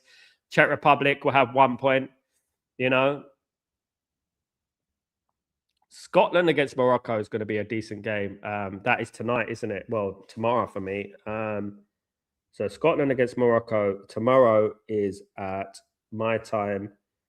So let's have a look. So today we've got today Mexico against South Korea, but later on we've got Australia against USA, which I'll be doing a watch along. Tomorrow it's going to be Scotland against Morocco. We got Brazil, Haiti, 4:30 in the morning. Is there any point? Turkey against Paraguay at 7 in the morning. That's going to be interesting. Holland against Sweden. Right? That's 9 o'clock in the evening for me. Holland against Sweden. That's good. That's tomorrow though. That looks like a good game. Holland against Sweden looks like a good game, to be honest with you.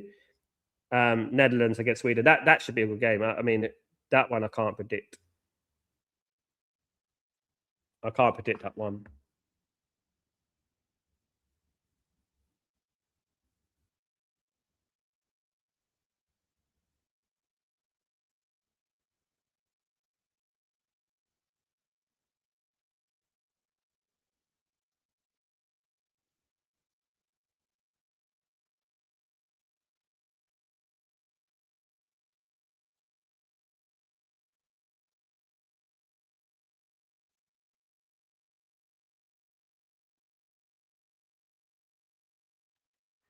Substitution for South Korea here in this game.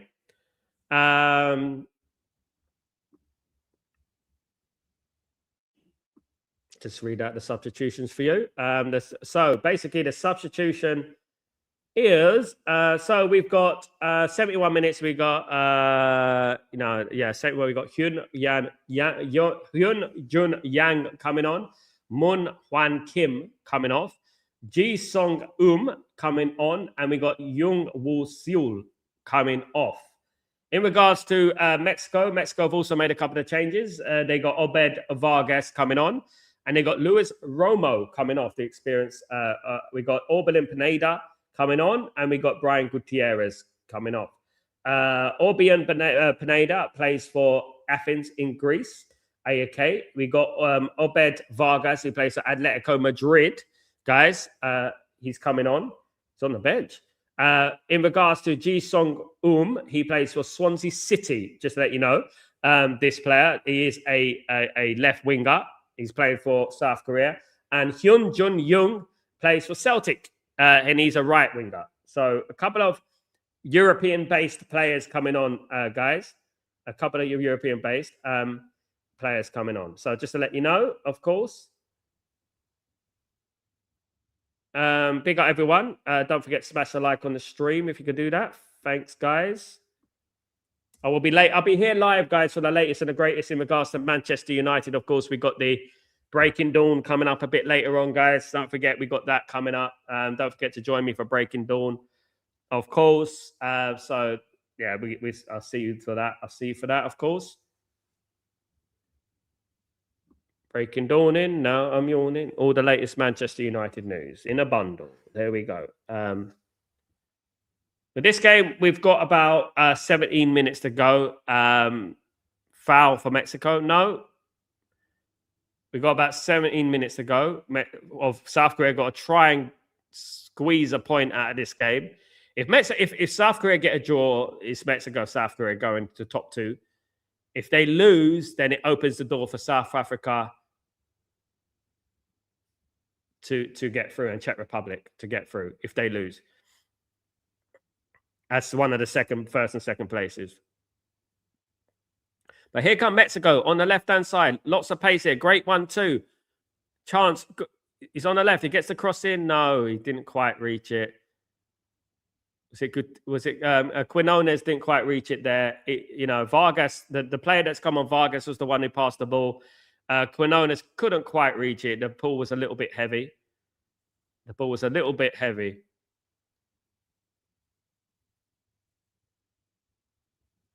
If anything, it looks like Mexico the most likely to win. Chance for Mexico though. There's a big chance if he controls it. Good save. The goalkeeper has redeemed himself. It was a good save. It was a good save. It was a good save for the goalkeeper. He's redeemed himself there. It was Jimenez, Jimenez, the proper striker.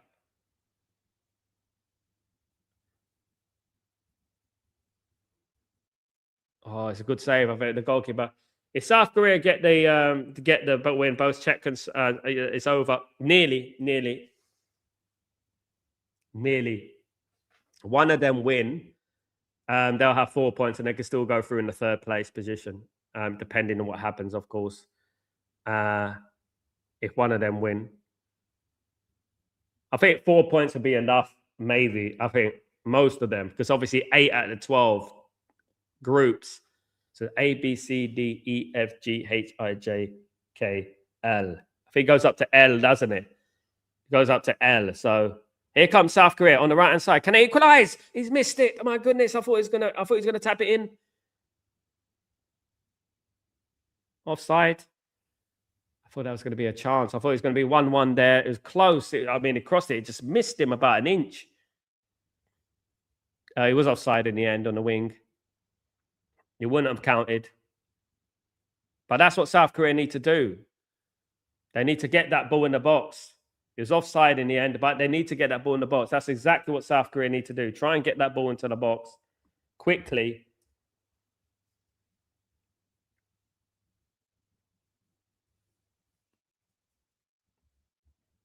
Don't forget to smash a like, guys. Subscribe to the channel.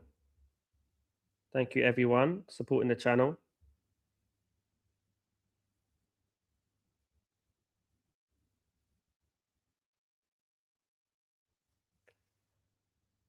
Substitution again. Substitution for South Korea. Here.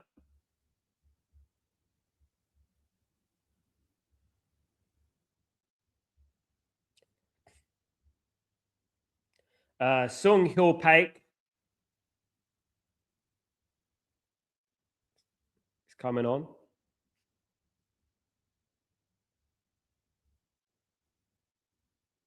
Paik is coming off, and let's have a look at the substitutions here.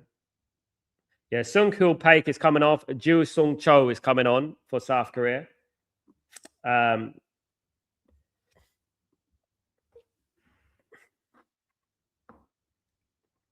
Blessings to the community. We are going in the community. Blessings to the community. Big up. South Korea here on the attack on the left-hand side. Can they redeem this game? Can they at least get a point from this game? They'll be happy with that. Shot over the bar. Yeah, that was a bit ambitious. A little bit ambitious. Someone's got the football. Someone's going to put that on eBay. Definitely.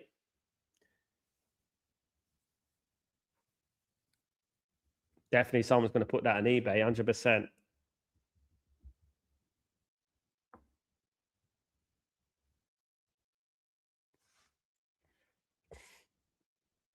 Now, this is what you want, though, isn't it? You want competitiveness. So this group isn't over. It's going to go down to the last game. This is what we want. We want it to go down to the last game. You know what I mean? You want it. You want there to be like competition. 3 teams could possibly go out. You know what I mean? And that's what I mean. Like,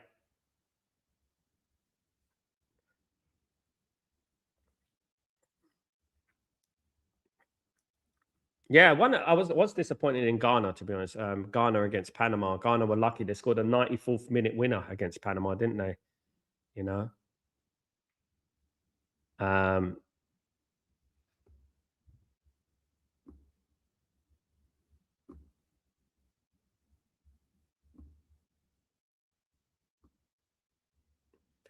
Don't forget to join me later on, guys, for the game between USA and Australia, mate. We got USA against Australia later on, guys. So don't forget to join me for that. That'd be fantastic if you can join me. Really appreciate everyone. Sent you the link tonight. Of course, it will be Australia against the USA. I will be there live for you guys in that game. It will be there live.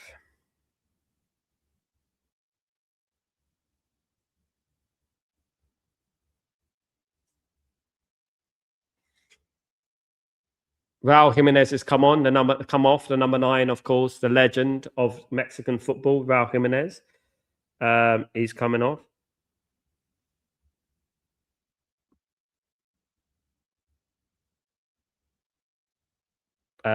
Santiago Jimenez is coming on. There's Jimenez and Jimenez. So Santiago Jimenez is coming on. He plays for AC Milan. Santiago Jimenez. He's a striker for AC Milan. 25-year-old striker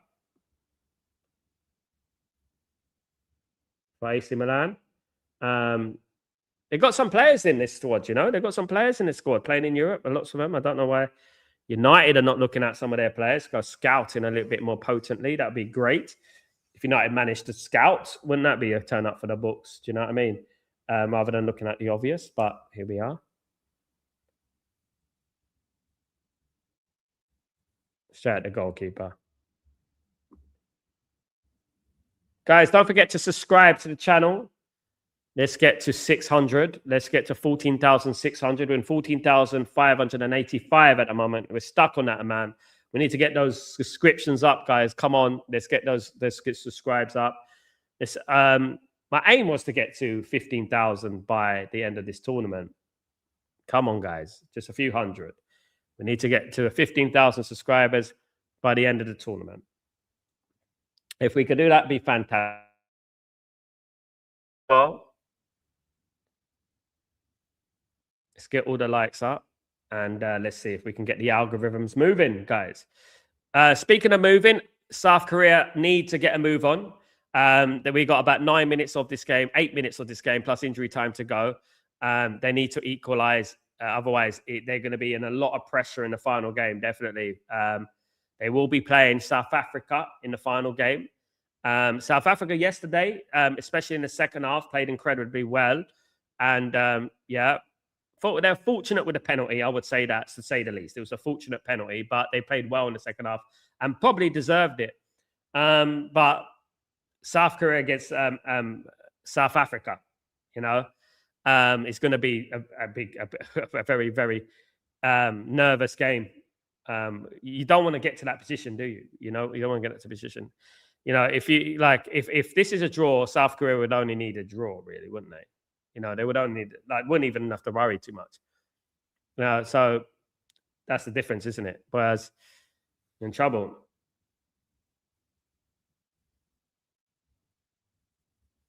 South Africa were a lot better and deserved. They weren't a lot better, Kenny. I won't go that far, brother.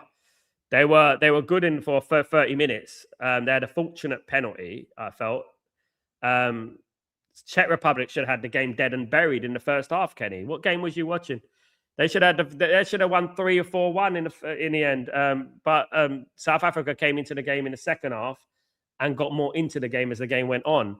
You know, they were fortunate to get the draw in the end with that really, really stupid penalty. It wasn't a penalty. I mean, what's a person supposed to do from 3 yards out when you're kicking the ball 100 miles an hour at their hip? You know, I don't get it. I think they wanted them to draw, but looking at the chances of the game, Czech Republic had the best chances of the game, and they could have won the game. They could have been clear in the first half. That's the thing. They weren't, guys.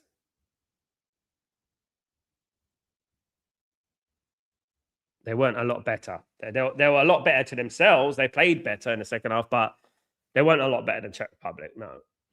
And anyone who gets South Africa in the next round are going to be laughing if they do. You know what I mean? In the first half, especially, like, you saw South Africa capitulate. They were capitulating, and they should have been 2-3-0 down easy. You know, and Czech Republic ain't that good, to be honest with you. You know what I mean? You look at Czech Republic, you're not going to be really fearful of Czech Republic, if you get them in the next round either. You know, I think England would easily beat Czech Republic. I think if he could played one of them, that'd be nice. But South Africa didn't dominate to deserve to win. They played well in the second half, and but I would say it was a game of two halves. The old cliche. I think that Czech Republic had the first half, South Africa had the second half. South Africa had the second half. Good save for the keeper.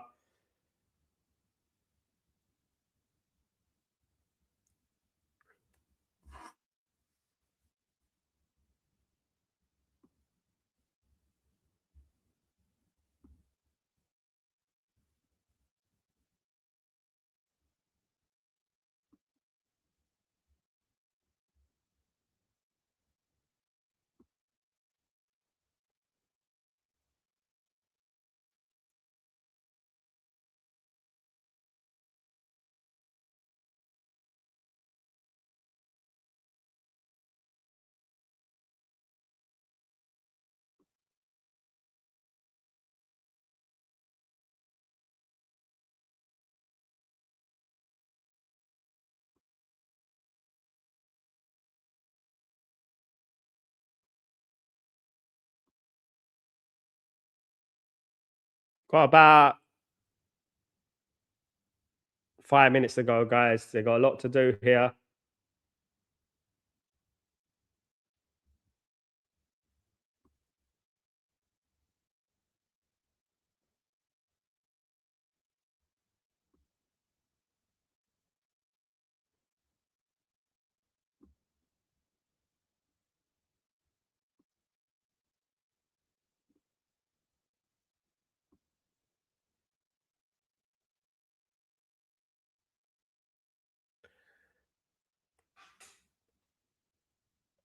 About frozen a little bit.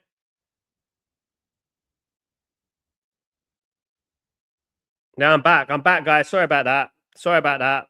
I frozen a little bit. I froze a little bit there. Sorry about that, guys. Chance of Korea. Chance. Chance. How did he save that? How did he save it? What a save. My goodness me. It was clean in the bot. It was a free header. Goalkeeper's down injured. Massive chance for South Korea at the end.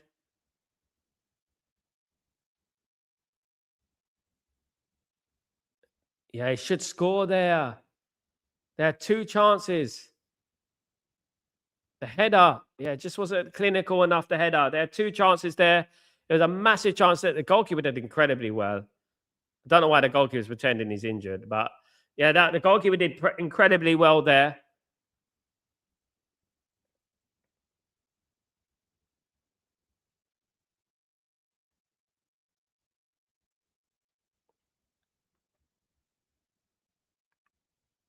Wow. Those are the fine margins, isn't it, in football? Those are the fine margins in football, guys. Of course.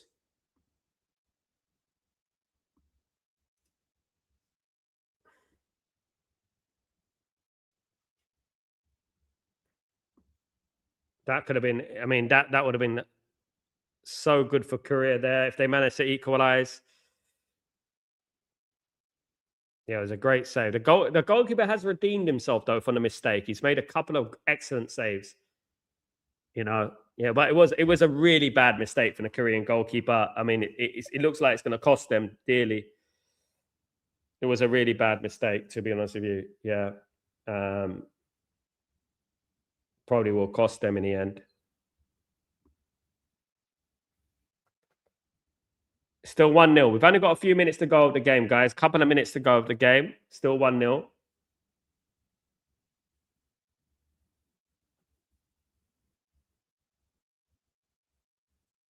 Can Korea muster something up? Can they try and equalize? Do they have it in them to have one last chance? That was such a big chance at the end there to equalize. There's a massive chance there, huge chance. Just maybe needed more power on the header. But the goalkeeper did well, to be fair. But yeah, they need it. Just this tournament, you know, it's fine margins in these tournaments. You've got to take your opportunity. You've got to take your opportunity. When the opportunity grants itself, you've got to take the opportunity. Don't forget, guys, I'm back later on for Breaking Dawn. Don't forget to join me for that. I'm also got the watch-along later on for Australia against USA. So that should be a good game. Obviously, USA and Australia won their first games. Looking forward to that game.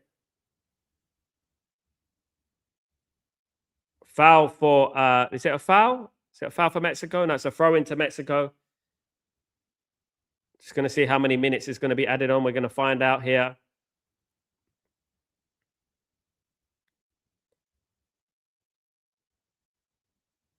How many minutes? How many minutes is going to be added on? Are they going to have any minutes added on? I'm just waiting to see how many. 6 minutes. 6 minutes added on. 6 minutes added on, guys, in this game. It'll be 6 minutes of injury time.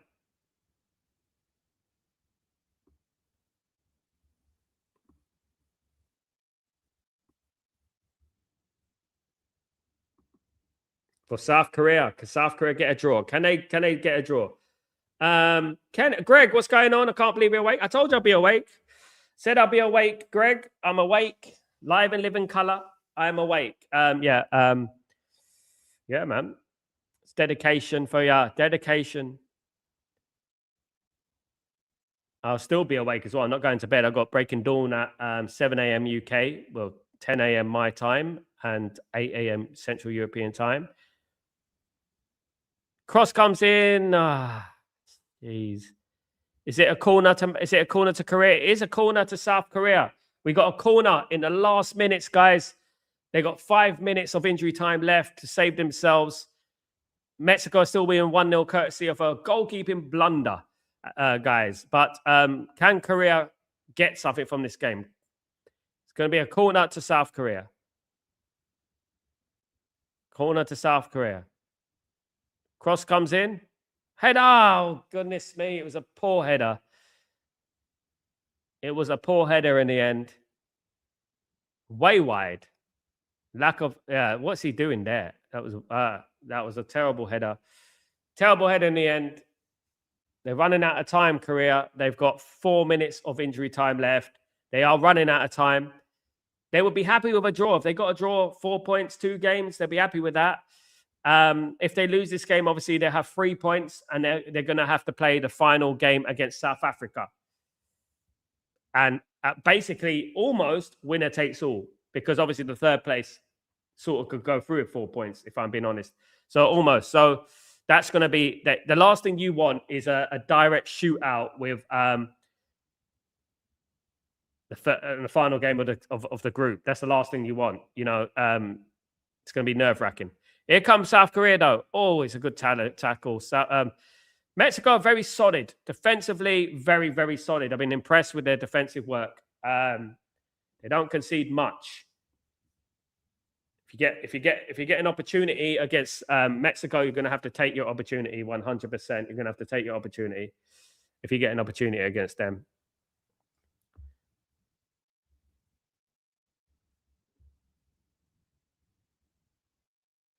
So, do you like Korea's uniform tonight? Chance, another header. It's a corner. It's going to be a corner to South Korea. Do I like that? I like it. It won't suit me, though. I don't think purple suits me. I think it looks nice. It's a nice color. It's a nice color, but I don't think purple suits me that much. I think there's only certain jerseys, certain shirts that suit me. It's nice. I like it.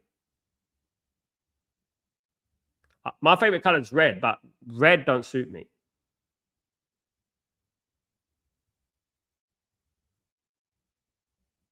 That looked like a handball. Is it a handball? If that one was given yesterday, was that a handball? They're not going to look at it. No. No VAR. Nothing. All right.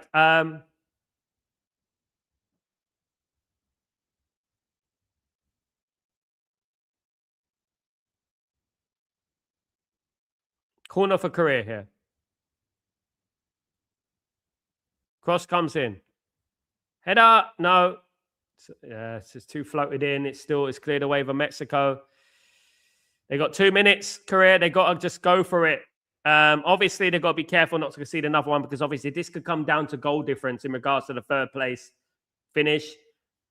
It could come down to goal difference. Why didn't they do this? Why didn't they have a third place? If you come third place, why didn't they do a playoff from the third places? So you play off. The third place teams will get a playoff together. Is it too long? Rather than just going straight through, you know? Could have been a thing. They missed out a boat on that one. I like it too, but it would be more comfortable wear a black jersey Mexico. The Mexico one's nicer. I like the Mexico one. I like a lot of the shirts in this tournament. I like a lot of the shirts. I do like a lot of them. The USA one might make me look like a road sign, but I don't. I mean, other than that, I like a lot of the jerseys in this tournament. England shirts always plain.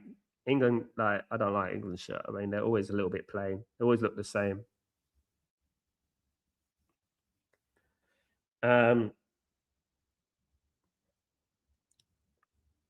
America's away jersey. USA's away jersey is nice. This jersey's nice. The Mexican one's nice. Canada's one's nice. Long throw from South Korea. Long throw.